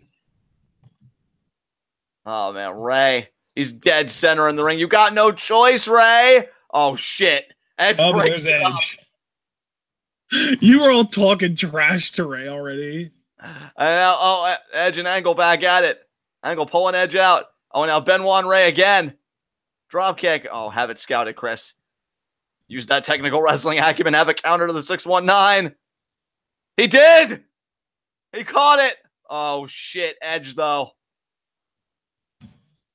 Drop kick to Ray, which sends him down into a pin on Benoit. And Benoit kicks out. I think it's at this point where the match really starts breaking down. And now Ray gonna ascend to the top rope. And Angle's, oh my God, how he scaled those ropes belly to belly off the top rope. That was awesome. And now he's gonna take Edge off the apron. Oh man, it's down to just Benoit. Mysterio, you know he's gonna go for the pin. Yes. I thought he was gonna turn him around and go right for the crippler. And Benoit can't believe it. His face. And Edge is recovering. You had your window, Benoit. You didn't take advantage of it, damn it. Hey, he thought the suplex would be well enough on its own. It's not his fault that Kurt's a pansy ass. I know. Gonna pick him up. Irish whip. Oh my God. Sternum first. And now Angle and Benoit just gonna soften up the back of Mysterio. Oh my God. Raiders getting picked apart. Another clubby blow to the back there. Stomp there. Another stomp. Yeah, you like that, Edge? You like that? Yeah, it's going to be you if you tag back in. Backbreaker. Yes. Cover. Two. Now Ray just getting brutalized here by two technical wizards here, and Kurt Angle and Chris Benoit, the team captain of Benoit and Angle. You know, because his name comes first. And now Ray getting picked up. He's the leader. Nice. Suplex a great float over there by Kurt. You know, Benoit taught him that. And kick out there by Mysterio. Damn you, Mysterio. Now right in the front face lock goes Kurt Angle to Mysterio. And now an Edge saying, come on, Ray. God, Ray and Edge would have some fantastic matches a few years later, too, with Edge as the rated R gimmick. Their chemistry was always on point. And now, can Ray escape this hold? The front face lock with the single arm underhook. Oh my God! Oh my God! And Ray does. Right hand. Oh, belly to belly. Yes. Oh my God, that was the great thing too. Oh, two. When Ray was really healthy and they really knew how to use him, like in matches like this, that was the great thing too, because with his size and stuff, he could like fly through the air being suplex and he could sell his ass off. It was great. And now Benoit again tagged back in. Yeah, let the team captain handle this, Kurt. He's got this. You did fine enough, but you know, we're here to win. So good job tagging back out. As now Ray. Man, here we go. No. Oh my God, that height. Drop. The height. Two. Ray kicked out. Now, Benoit going to continue to peg Ray apart. This back suplex. Great height on that as well. Just drops him down. Right into the cover again. Kick out again by Ray. Ray, tough son of a gun, I'll tell you. And now, Benoit going to pick Ray up again. Oh, just stomp right to the head. Ah! More chops there. Benoit is just vicious. Now getting in Ray's face. Another right hand there. And, oh my God, right in the turnbuckle. Oh, with the feet up there by Ray. Ray! Nice head scissors right into the ring post. That was beautiful. Yeah, Ray was so fucking good here. And now, can Ray get the tag? Does he even want to get the tag? I don't know what's going through Ray's mind. Benoit inching to get the tag. Yeah, we're going to get the double hot tag. Edge and Angle going to renew their rivalry here. Here we go. Lariat there by Edge. Oh, now Benoit gets a back elbow. Angle off the ropes. Back body drop. Face buster there. Oh, Edge ducks. Educator. Nice. One. Is that what that was called? I feel like that's what it was called. What? And now. What was the high angle, like, I don't even remember what to call it. I guess it was like a high angle. Was that the execution? No, that was the DDT. What was the high, really ridiculous, like stupid, like Edge laying on his back high angle sharpshooter? Oh, maybe that was the Educator, because yeah. I don't know. I just feel like back then this used to be called the Educator. I don't know if names got switched around or what. I know Edge and Mysterio setting up Angle. Oh, and what a hurricane run in there. That was beautiful. Oh, but Benoit. Headbutt, but Edge moved out of the way. Oh, and got Angle right on the shoulder. Dropkick there to Benoit by Ray. And now Edge going to cover again. And Angle just kicked out. That was close. I mean, that headbutt did a lot of damage. First, look at this Frankenstein here. Bam. And then Edge, they're not going to show the replay of the headbutt, but he ate a Benoit headbutt inadvertently. Edge saw it come and moved out of the way. Great presence of mind by Edge. Now picking Angle up, but Angle, look at that. The switch around and the German right there. Single release. And now Ray coming back in the ring. Angle, though, poised. Oh, and now. Oh, launching Ray. He belly-to-belly suplexed Ray into Kurt. And now Edge going to stalk Angle. But Benoit trips up Edge, crossface. Oh, but Edge inching towards the ropes, or trying to. Oh, but Benoit just mercilessly beating the hell out of him. And there it is. Edge still trying to get there. But Benoit not going to relent. They're not even legal. Oh, but Ray. 619 to Benoit. Oh, Angle slam. Angle slam to Ray. Yeah, that was really nice. This match is completely broken up, and now Angle. Angle lock on Edge. This is the legal man. Oh my God, Edge is so good. Edge kicked him off. Oh, into the small package too. Ah! Oh my God. Edge could be thinking spear. He got it. He got it. Oh, but there's Kurt or Chris. I mean, yeah, Chris pulling Edge but off. Look at Ray. Look at Ray. Baseball slide. He got rid of Benoit. Oh, and now Edge and Ray are both in the ring with Kurt. Ray off the ropes. Oh my God. And Ray. Are you kidding me? That was sick. That was some Lucha Bros level bullshit right there with Phoenix and Edge and Angle. Execution. He was thinking execution.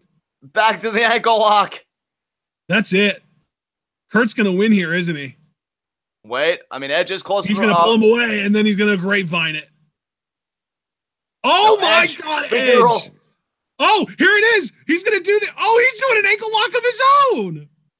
Ankle lock there to Kurt Angle. Oh, my God. Oh, but now Angle. Right back. Jesus. Edge is tapping here. He's really cranking it. Go ahead, Edge. There it is. There it is. What a freaking match. You know what? All these years later, it still holds up.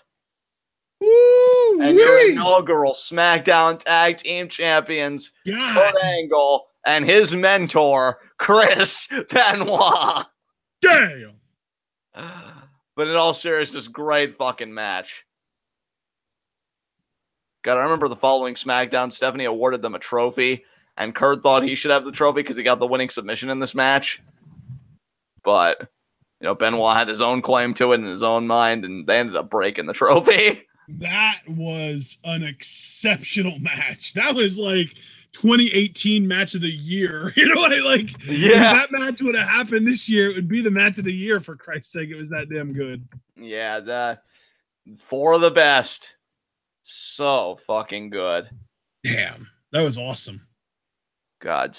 As a Benoit mark, even though I hated Kurt Angle at the time, I was really happy for Chris to have some hardware. Oh, man, the SmackDown Tag Division. And then you'd get things later like the Basham Brothers and Shaniqua. Oh, my God. Oh, my God. What a weird angle that was. Yep. Now we should get Trish and Victoria and then Hell in a Cell main event, right? I feel like there's another match in between there. No, you're right. You're right. Trish, Victoria, and then Lesnar, Undertaker. Whew, that match was wonderful. And you can tell the match was great because our entire chat slowed to a crawl, even though our viewership didn't dip much at all. Yeah. People were just so enamored with watching the match and just kind of taking it all in that they weren't even saying anything in chat, even though no. Yeah.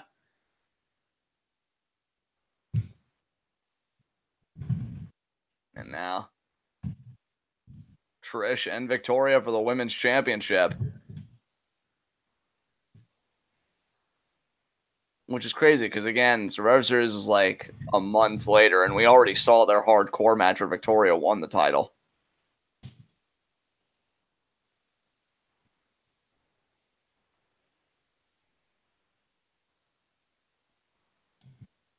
So, yeah, an appropriate cooldown match. I love me some Trish, but still need to recoup from that tag title match. Was so freaking excellent.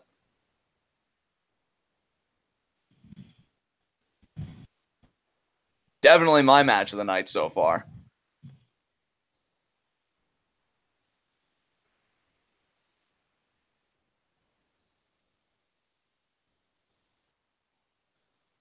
And now here comes Victoria. And this is before Victoria got the all the things she said theme. She had more of a generic theme.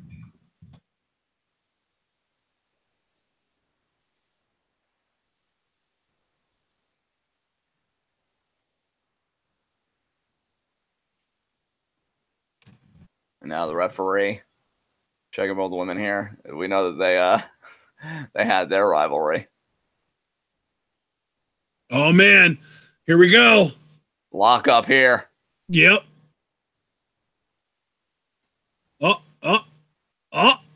Oh, Victoria, what you doing, girl? Yeah. And now Trish there with the body shot. Another body shot there to Victoria. Victoria really cranking that side headlock. Nice takeover there. Takeover, yeah. This is early Victoria, too, like before she got amazing. Yeah. Although she was a really quick learner. Like she was probably already better than Trish at this point. Nice shoulder block there. And if you remember from the other match that we saw them have, they got into the business at pretty much the same time. Yeah. Just Victoria was just such a quick study that she, as far as actual in-ring skill goes, she eclipsed Trish so quickly. Yeah. There's the lariat from Trish. 1, 2, nope, not even close. And, kind of a chick hit. Another one there. Oh, my God. The third. Oh, Victoria called that one. Trish going with the other leg. Oh, and there's a kick right there to the head. 2. Kick out there by Victoria.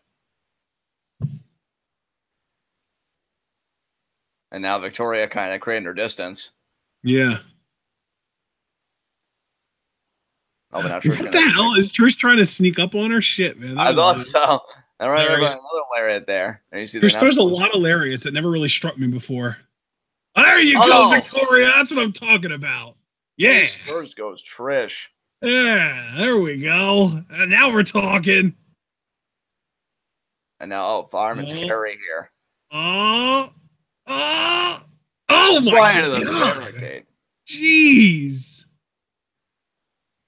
Trish in a lot of pain here. I know, it's kind of hilarious. Oh God, I'm a horrible person. Look at you channeling your inner me. I know, what's wrong with me? I'm so happy I finally infected you. It's about time you belonged. And now, Victoria, slingshot leg drop. Kick out there by Trish. And Victoria like, are you kidding me? Are you telling me Trish is better than me? Maybe a little. What of it? Yeah. She'll break another mirror. That was actually a really cool move, too. That, like, slingshot flip leg drop. Why does nobody do that these days? Shit. We've got some women these days that are more athletic than Victoria was. Naomi could do it. Charlotte could probably do it. Hell, I wouldn't even be too hard-pressed to say that Alexa Bliss could probably pull that shit off if she wanted to, but she just never tries. Yeah. And now Trish meeting Victoria on the top rope. There could be a superplex. No, Victoria's shoving her off.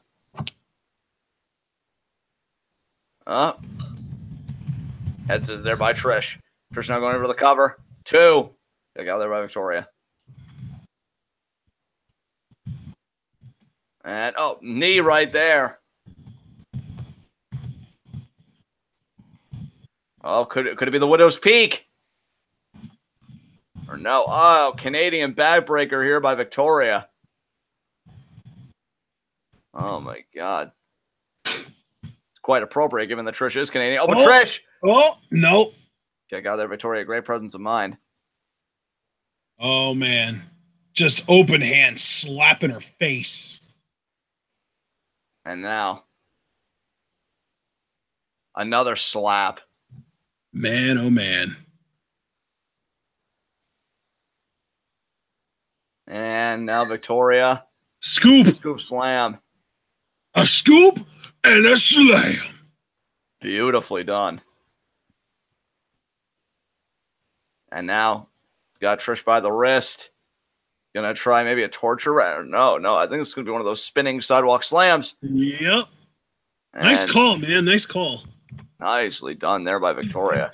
Did you hear a random person in the crowd went? No, I didn't hear that because I always have my volume muted for these. God, that's right. This is weird. I feel like they showed so much more skin back in this time, and yet both of these women are wearing long pants. Yeah. That's unique. Yeah. Long pants and actual tops, unlike freaking Dawn Marie earlier, who was basically wearing lingerie. Yeah, it's like, focus on our ability, you jerks, and focus on what we did.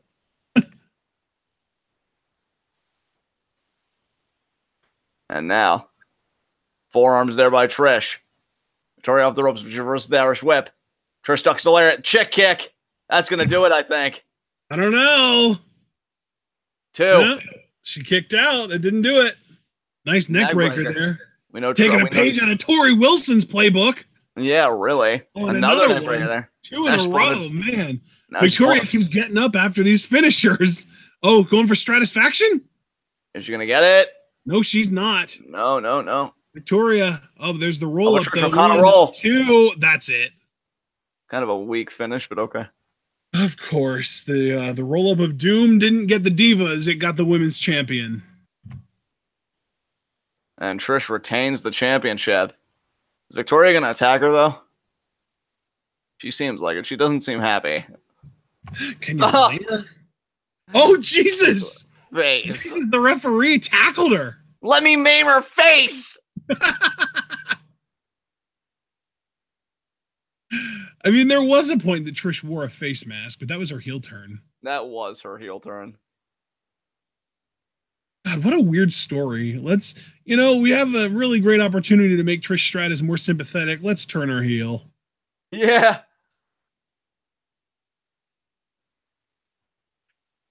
Oh my God. Who the hell was that referee, and why did he tackle Victoria so relentlessly? Because Victoria was probably about to do some serious damage. Like, oh my God. And now time for our Hell in a Cell main event. Once we kind of look over all this stuff. Dude, Victoria is such a good performer. I miss the shit out of her. Yeah. She really was, like, fantastic at what she did, without question. Here we go. We get to the main event. Hell in a Cell, Taker versus Brock Lesnar. Brock Lesnar. You're better at that than I am. Oh, man. Like, way better.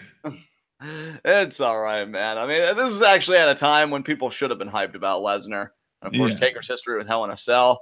I remember having the DVD to this. They had commentary, too, from people like Tim White and other people about Hell in a Cell. And, yeah, it just really set the stage.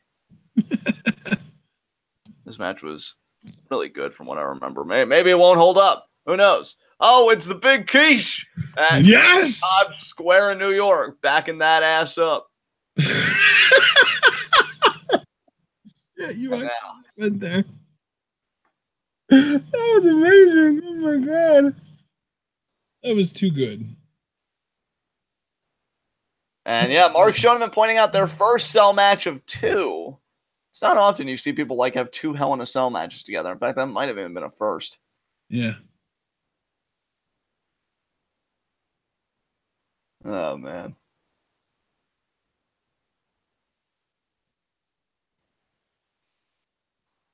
And yeah, Big Quiche just giving his thoughts.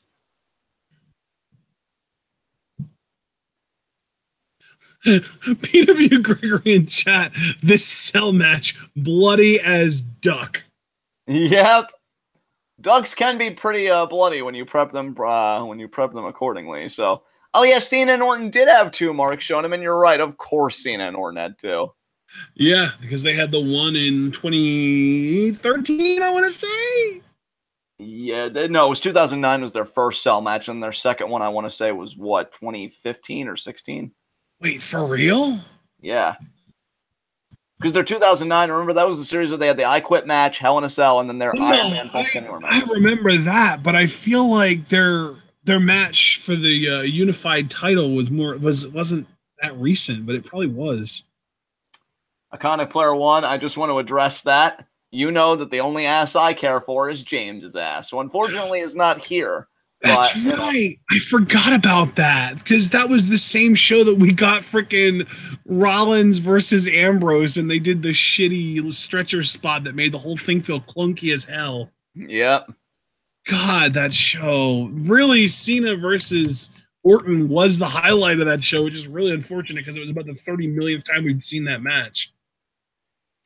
Now, this is the Taker Lesnar video package. We're about to get the point here. This is where Matt Hardy actually beat The Undertaker and then post-match breaks his arm with a propane tank right there. Oh, my God. Man, Taker was in so much pain. Oh, jeez. And yet, he somehow still managed to get cleared to participate in this match. Because he wasn't going to pass up a chance to beat that ass. Oh my God. Taker practically just kissed Brock there.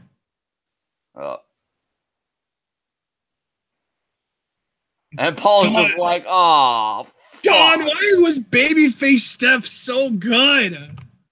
It was a better time, my friend. A simpler time.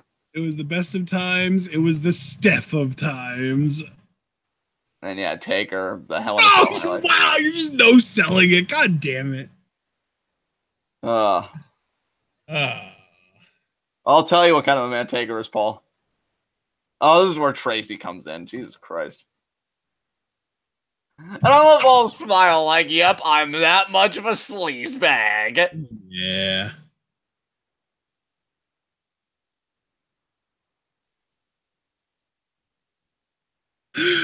Oh, God. Brock was even creepy back then. Jesus Christ, Vince.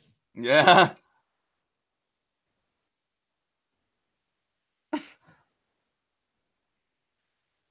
Slap. Oh, my God. That was the weakest slap I've seen in a long time. Yeah. He needs to take lessons from Steph on how to work a slap.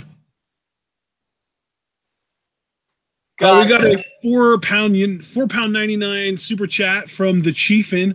Let's let hell reign in one of the best Hell in a Cell ever.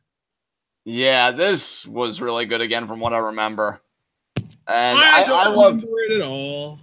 Beg pardon? I said I don't remember it at all. I just remember Paul being very animated because that's the great thing about Paul as a manager. Like, because when Brock was just bleeding, because spoiler, both men bleed quite a bit in this, and Paul's just like clinging to this. Brock, we're losing. We're losing, Brock. Brock, what are we gonna do? I do remember Heyman being extremely animated and really vocal during this match, actually. Oh, and then Taker and Lesnar and Stephanie able to get the safety because we cared about her safety back then. Yeah. God, Steph. We were more interested in her being protected than beat the shit out of like we are now. Oh, God. Paul and Lesnar going to beat up with the cast. Jesus. Oh, man. Hell in a Cell. Oh, my God. Well, here comes the pain. Wait, Brock as champion is coming out first? Oh, my God. $2 super chat there from Iconic Player One. Hashtag bring back the ponytail. I'm assuming he's talking about Paul Heyman's ponytail. Yeah, probably. Oh, yeah, that's right. Because didn't he, like, blatantly remove the ponytail in one of his promos? Not sure. Like, it was just like a clip-on ponytail, and he just took it off while he was talking? Yeah. I feel like I remember that being a thing. And now Lesnar looking at the structure. God, this is when Lesnar was still, like, the beast. Like, you know, had that presence and everything. You didn't have to try so hard because you could just look at him and know that he was a specimen. Yeah, this was before his bullshit Zero Cares match with Goldberg, I think. Yeah. What pay-per-view was that? 20, right? Yeah, WrestleMania 20. So that was still a good year and a half off. This was still when Brock cared. God, can you imagine how different the course of events in WWE would have been if Lesnar would have stuck around and he didn't let the travel get to him, and that him and Vince could have come to an agreement or something? Because, like, it would have been incredible, yeah. The matches Brock could have had. We could have gotten Triple H and Brock a lot sooner, which in my mind would have been a match. We probably would have gotten Brock Michaels at one point, which I feel like the story to that would have been incredible. I feel like we would have gotten more Brock Benoit matches, which I loved when those two were in the ring together. I wanted that to originally be the main event of Mania, but Brock had to be a bitch ass. But I mean, the triple threat was fine too. Honestly, and this is the one downside, if Brock had stuck around, I mean, no offense to any Eddie Guerrero fans, I don't even know if he would have become WWE champion.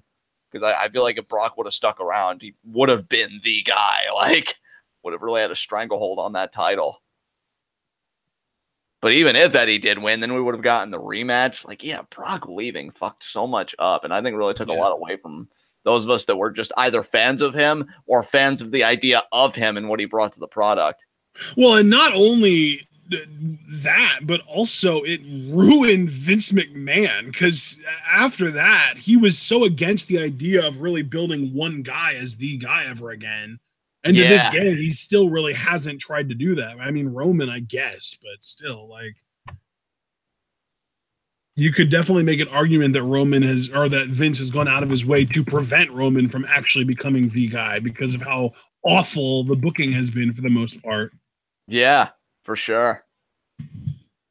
It's like one of those situations where you're not sure if Vince is intentionally booking Roman in a way that will make him beloved by some and hated by some, or if he's just incompetent and doesn't know how to create a masterfully fully beloved babyface anymore. And here comes Taker. It's like the question of incompetence or intentional neglect. Paul William Gregory, I pretty much stopped watching after WrestleMania 20. Interesting. So even Benoit and Angle as like champions on the products didn't do much for you, Paul? Or like, were you just that much of a Lesnar fan and Goldberg fan? You just couldn't take the bullshit? Like, did you just feel like the writing was on the wall? Like, things aren't going to get any better. But yeah, here we go. Of course, Undertaker brandishing that cast. And duck underneath. Waistline takedown there. And Taker. Back elbows there. Fighting out of it. Oh, and an elbow there right to Brock. Oh man. Off the ropes. Brock with a power slam. Damn. Nice power slam there by Lesnar. You never see him do that anymore.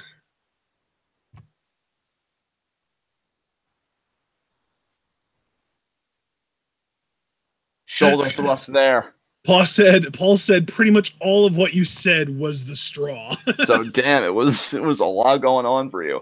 Obviously, yeah. Paul, you know I couldn't stop because my boy had just become world champion, so. Dude. God, why does Lesnar not sell like that now? You know what, though? I will give Lesnar credit.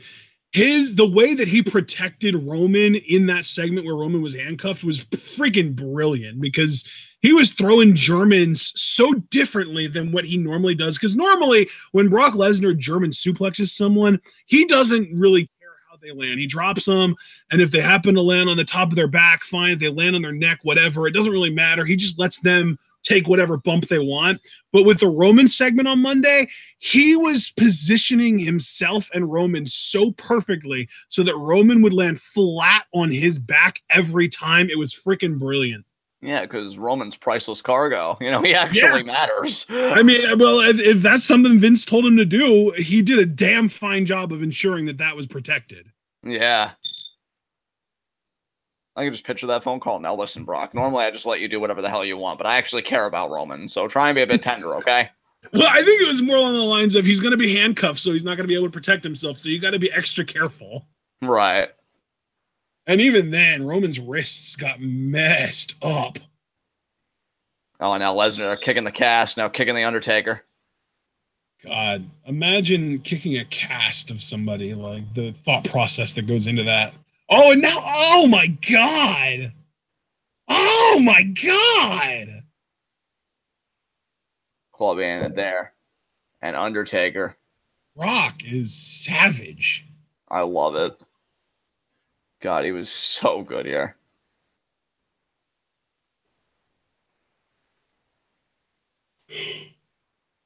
And now Lesnar here, singling out the arm. Yeah. Pulling on it there.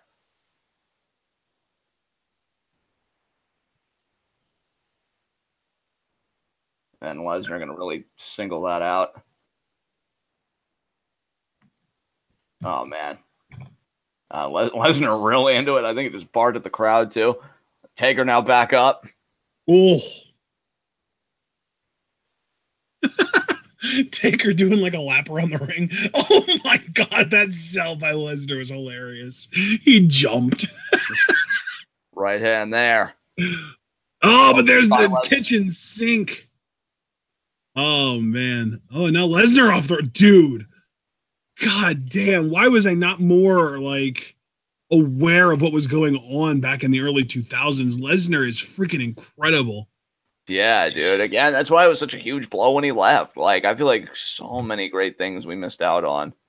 I feel like you, having been like 10 years old when this happened, are like more sort of aware of the situation than I am, having been 12 when this shit happened. Unless you've just gone back and rewatched it a bunch.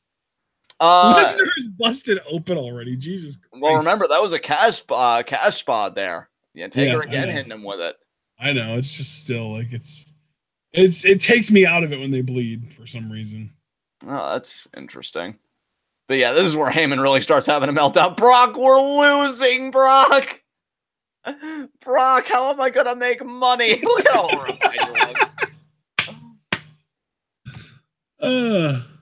And then I remember there's a spot in this match where like Taker grabs Paul by the tie and he like rams his face into the cage wall on the outside. Oh god. And now Lesnar into the other cell wall, and Heyman's just freaking out. No, my meal ticket. Why? Oh man. Oh, now Taker scaling the cage wall. Oh, it just comes out. That's right on the face. So the Chieftain just said, just think Survivor Series 2003, Lesnar was in one of the weakest Survivor Series team in the history, with 3 of them being undercard guys, and then there's Big Show. I'm sorry, but when you have that much meat on your team, it's really unfair to call it weak just because of their card positions. Yeah. Like, I think the smallest guy on that team was Brock, and everyone else was, I think the next smallest guy was like A-Train, who was like 6'8", 350 at the time. Heyman's so concerned. Brock! Oh, yeah, and it was Falls Count Anywhere. I don't know if they still do Falls Count Anywhere in Hell in a Cell. I feel like they don't. Supposed to do like in the ring, but yeah. I didn't know that was ever even a rule in Hell in a Cell. God, I feel like my memory is way worse than I thought it was, because I remember none of this. Well, you're getting to relive it here thanks to Iconic. God, just grinding the meat of Brock Lesnar's forehead on that rail. Like, grated face, anybody? Yeah. God damn. Oh my god. Brock, you're dying, Brock. Brock, we're still losing. Cast again to the head. I wish Brock would have just had like an anime moment where everything just kind of cuts and pauses and time freezes, and he just looks at Paul and he's just like, what are you talking about? I'm the one getting my ass beat here. You're not doing anything except yelling. Yeah, but Brock, what about making me money? Oh, now cast again. Oh, man. Dominic Adams, the moment Brock bled is when Paul saw a weakness in his meal ticket. Maybe that's why he turned on him a month later. Oh, wow. Dominic Adams really is the ultimate masochist, or sadist. Yeah. He's got freaking Suzuki as his avatar. That's amazing. Yeah. That's truly someone committed to watching other people suffer. I commend you, Dominique. And now Taker. Is this going to be an elbow drop, or is this going to be old school from the fucking cell? Oh my god. No, it's going to be a leg drop. Okay, it was kind of a knee drop, I think. Yeah, that was more his knee right on there. God, what are you doing, Taker? That was garbage. Kick out there by Brock. I don't even know what to call that. That was definitely a knee drop. I saw the knee make contact. Might not have been pretty, but he got what he was. A knee drop, but it seems like he was thinking about doing something else and then like hesitated at the last second and tried to make it look good, and it just didn't look good. I changed my mind. Heyman's still freaking the fuck out. Oh, Heyman, don't. Oh, God, Heyman, you're really asking for it here. Oh, he's trying to reach him. He's going to grab him. He's going to grab his hand. And punches him right in front of Paul Heyman. That was like directly just cast to wound, too. Oh! Heyman doesn't take bumps very often, so that was a nice touch. That's not the only bump he takes in this match, amigo. Oh, boy. And now Brock again. My God, Taker's just taking him to school. Oh, right in the chest. Yeah, Brock is in a lot of pain. Oh my God, look at him. Oh, yeah, here we go. Heyman's got blood. Oh my God. That cage wall. That's hilarious. Oh, now Brock. Oh my God. Oh my God. This is too good. God, you really need to do that. Like, just go back to like 1997 when things started to turn around and just watch every episode of Raw and pay-per-view. Oh, but Brock. Fly back into the cell wall. Beautiful. Oh my God.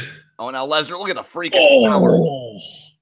My God, Lesnar's athleticism was a sight to behold. Like, right though? Jesus Christ. Because yeah, like Undertaker's got like the whole dead man thing and he's the badass biker now, but let's not forget he's still like a good 6'10, 325 pounds. Like, he is still a massive human being, even if he looks like a pretty well in shape, normal wrestler guy. Yeah. And yeah, Lesnar again here. Right into the ring post for one. And then the cell wall right back. And that's not the only feat of athleticism we see from Lesnar. I think what a lot of people remember from this match is the finish. And I'm not going to like go into details, but God, now Heyman. Yeah, that's another interesting observation from Javaris in chat. The cell, I feel like the cell used to be so much smaller than it is now. Yeah. Like, there used to be so much less room to work with outside the ring within the cell than there is now. Because now you get people like setting up tables on the outside and going through them, all that kind of stuff, and you don't get anything like that. You really didn't have the room to do anything like that in this size cell. No, you did not. Now Heyman and Lesnar working together. Heyman protecting his investment. Oh my God, he's handing Heyman the belt. And he's got wrapped around the Undertaker's casted arm. Yep. You watch, Taker's going to pull the belt and it's going to slam Heyman into the freaking cage again. Oh, no. Chair by Lesnar to Taker. This is almost like he's got him like handcuffed, except on the other side, it's not more steel. It's just Paul Heyman. Exactly. Now, Heyman talking trash. Oh, right to the casted arm. Oh, my God. Just destroying it. And it broke the belt. Dude, it broke the belt. Are you kidding me?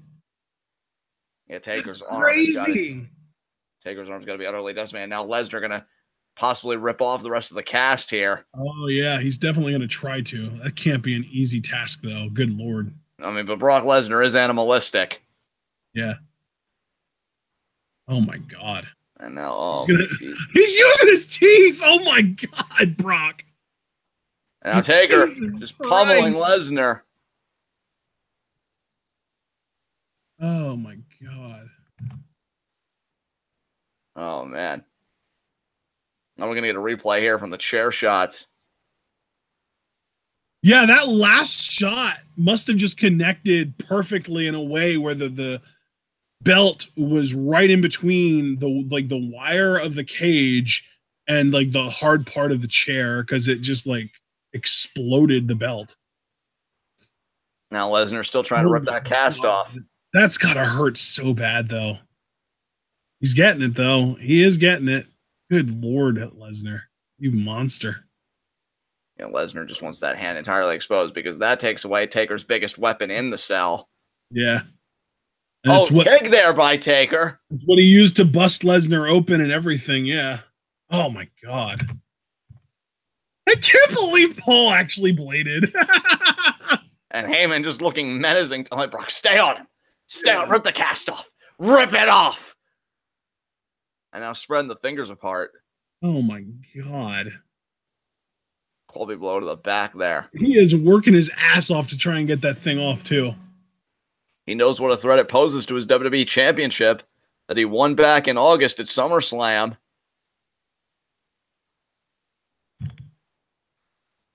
Oh, man, it just keeps stomping there on Taker's face. Oh, man. Lesnar. Yeah, just continuing the assault. Keeps stomping away on the Undertaker here. This show has another like 15 or so minutes on it, and then we're gonna have another like 5 minutes to take a break before SmackDown comes on, and we go. Oh, there you got the cast, and we go live. Is what I was gonna say. Yeah. Oh man. Yeah. Okay, you got it. Now, yeah, there you go. Throw it and get back on offense. Come on, Brock. There you go. Low there to the Undertaker. Oh man. And now Lesnar gonna stalk, and there's a stomp there.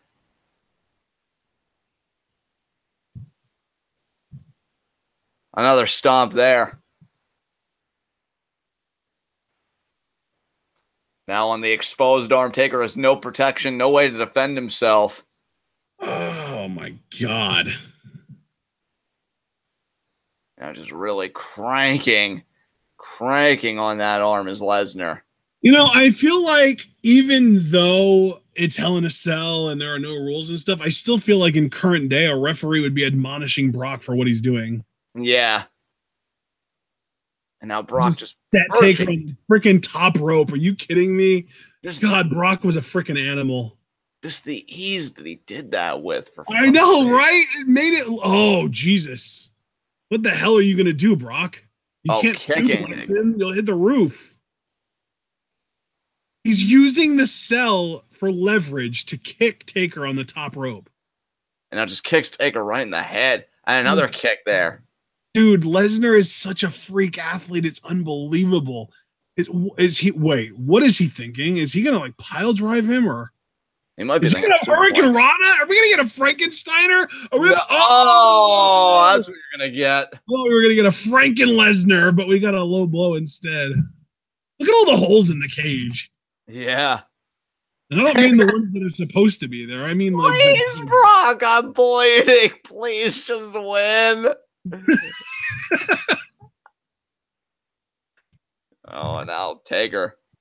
That low blow is perfectly legal. And now what's Taker doing here?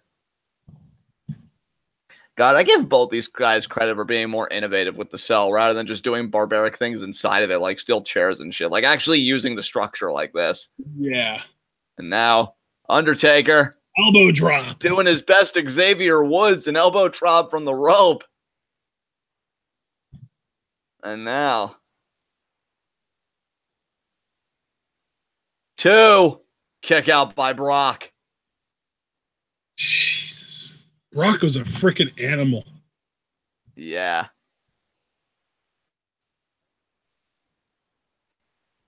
Now let's get us some chat reactions. Yeah, Heyman does look like he's been violently mugged. Dominique Adams, I agree. Now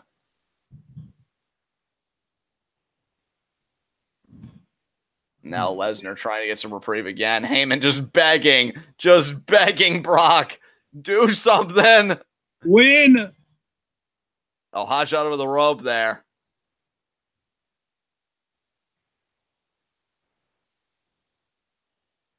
Oh, boot right into the cell wall.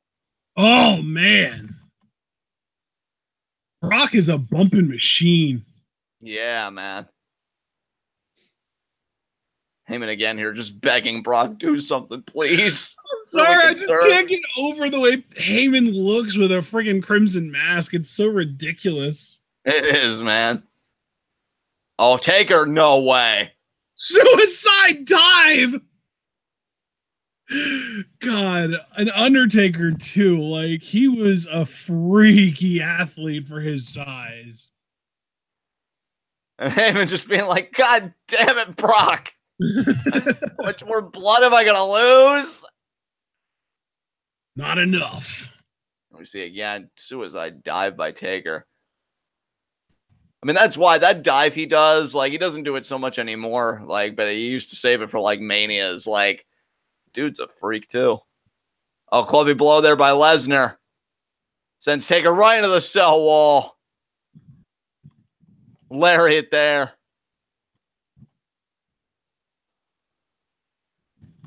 Man, I think this is only going to get more violent before it's over. As Lesnar now recuperating. Taker was getting those steel steps, but Lesnar jumped right on it.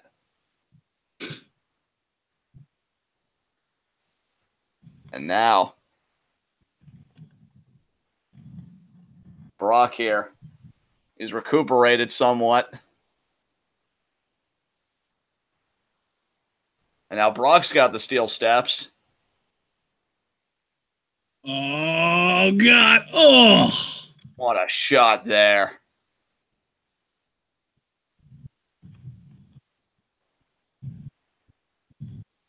And Cole and Taz just in awe of what they're seeing here. I got a little glance at him. And now Taker. Oh, my God. Taker, that steel step shot. Now he's donning the Crimson Mask. Jesus Christ. And Heyman laughing at The Undertaker. Not so fun, is it? I'm going to go for the steel steps again. And again. Oh, my God, again. And then just chucks the steel steps like they were nothing.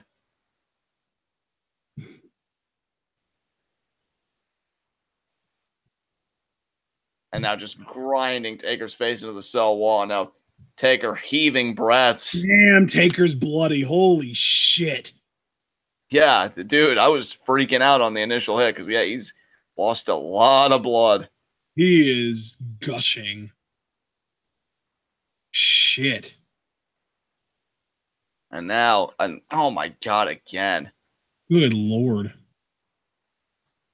And meanwhile, Lesnar's cut from early on in the mat is almost completely healed up.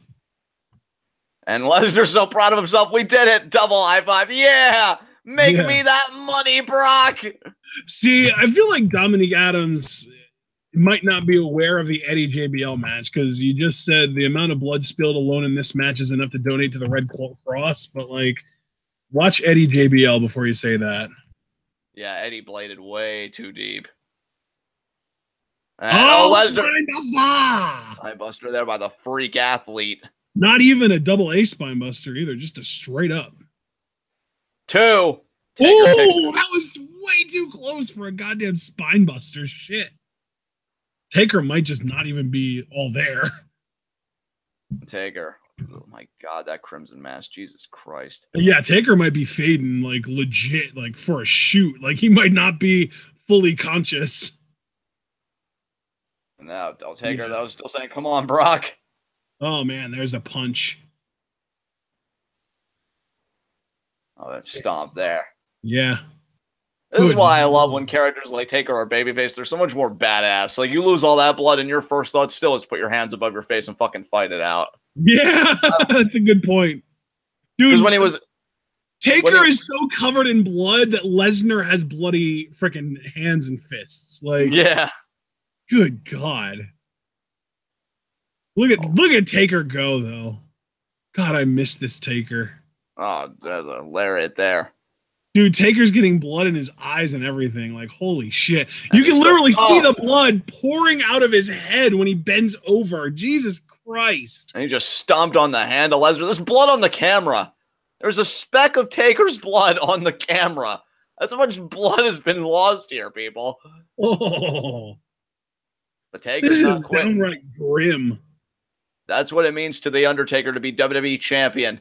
And more than that, I mean, let's not forget. Oh, my God, again. Let's not forget what Lesnar put Taker's family through, what he put Taker's personal life through. And he's making Lesnar pay for all of it here tonight at No Mercy. It's going to be old school time. Yeah. Oh, my God. Damn. Yeah, another one. I was really rooting for Undertaker as a kid during this. And you know, seeing it, because I didn't see it right away because, you know, where I came from, we didn't get pay-per-view or any of that stuff. When I was able to were just a big fan of the Brothers of Destruction as an entity, really. Around this time, yeah, like because again, I was never really like a big market. Oh, look at Lesnar with the freaking arm drag off the top rope! Are you kidding me? What a counter! We keep saying Lesnar's an animal. Oh my God! Look at the blood dripping down Taker's nose on the canvas. Yeah, believe me, I know. Christ. Yeah, it's disgusting. You can even see Taker has like a little patch of blood on his pocket, on his jeans, on his back pocket. Oh, could be an F5 here. No. Oh, Taker slipped out. Choke slam. He's thinking.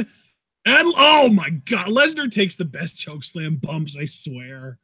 Pin attempt. 1, 2, And no, Lesnar kicks out because this referee, I think it's Kyoto, he doesn't sell the shit out of his near falls. Dude, look at Taker's face. Oh my God. My God. This is nasty as hell. He looks like a literal dead man at this point. This is something straight out of a Clive Barker film. For those of you that don't know that reference, he did the Hellraiser films, and those were fucking looks like too. His skin on his face just melted off, and you're just seeing what's underneath it. Oh, what a splash in the corner to Lesnar. That was almost like a lariat, too. Like, God, why was I not more aware of everything in the early 2000s? I feel like I missed out on so much. You did, brother. You did. I've been watching wrestling for longer than you, and I still feel like you've experienced more wrestling than me because of how much better you remember it than I do. Oh, back body drop there. Lesnar was thinking last ride, mocking the Undertaker. Taker made him pay for it. Oh, my God. Off the ropes. Oh, what a DDT. Jesus, Taker. Lesnar ducking prematurely there. Oh, my Lord. Only a 2 count, though.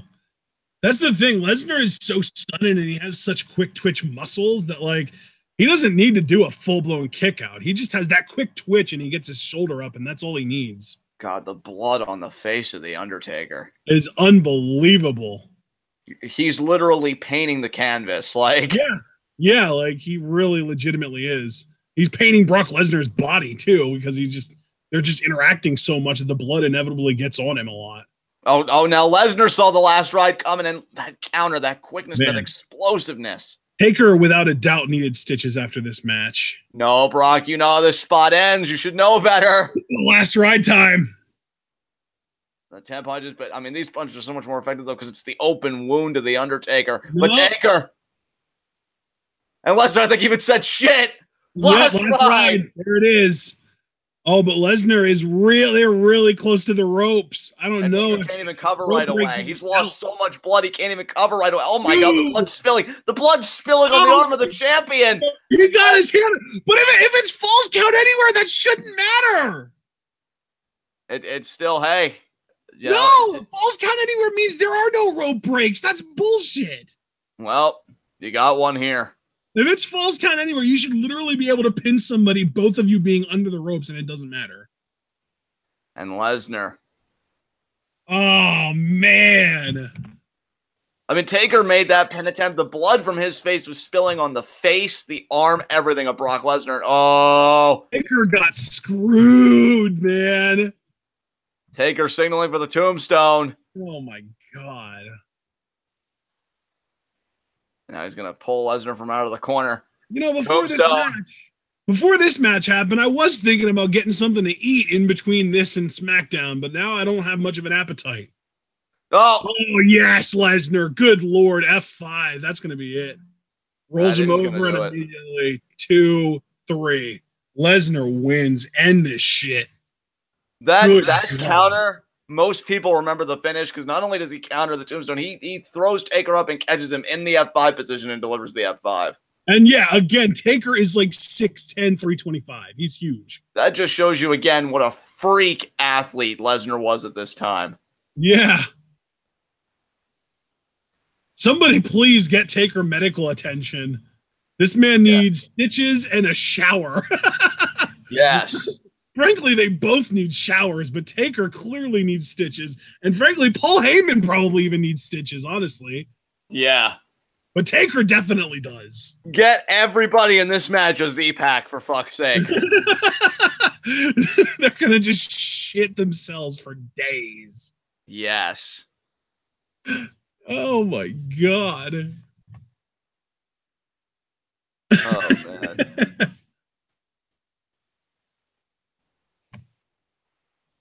Well, I mean, that was no mercy, guys, because now Brock's going to scale the cell and he's going to pose at the title. So, yeah, I'm going to close out of this here. We'll see you guys in only a few minutes. We're doing live reactions to Daniel Bryan addressing the crowd. And thanks again to Iconic Player One for donating. We really appreciate it, dude. I hope you got what you paid for. I hope you enjoyed our live reactions.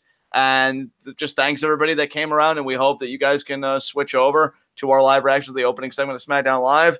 Ashton, you got anything you want to say? I've got nothing else to add, everybody. If you're interested in us live reacting to your wrestling show, a wrestling show of your choosing, donate to the Patreon. Only $3 a month gets you into the Discord, and then over time it'll accumulate so you can buy a live reaction. Or if you just want to do what a lot of people have been doing lately and just donate in one shot just to get us to live react to a show the following month, go for that. It's up to you. Any way that you choose to support us is appreciated. And another option is to buy a shirt at our Teespring store. We have a new, very simple shirt. It's just a black shirt with the TWitWoW logo on the front of it. We put that out there because we've heard some people weren't super into the design of the previous TWitWoW shirts because of how busy they were. So I went for a simplified version. Hopefully you guys appreciate that. We, of course, remember to follow us both on Facebook, like this video. Leave a comment. Let us know what you thought about this show and our reactions to it. Subscribe to the channel if you haven't already. Click the bell icon so that you can get notified every time we go live or upload a video. And remember to share this video and our channel. Share TWitWoW with your wrestling fan friends. Let them know what the best kept secret in the YWC is. We are the workhorses of the YouTube wrestling community, and we want as many people to know it as you guys think would appreciate it. And we will see you all in like 10 minutes so that we can live react to Daniel Bryan's big return on SmackDown Live. Stay tuned.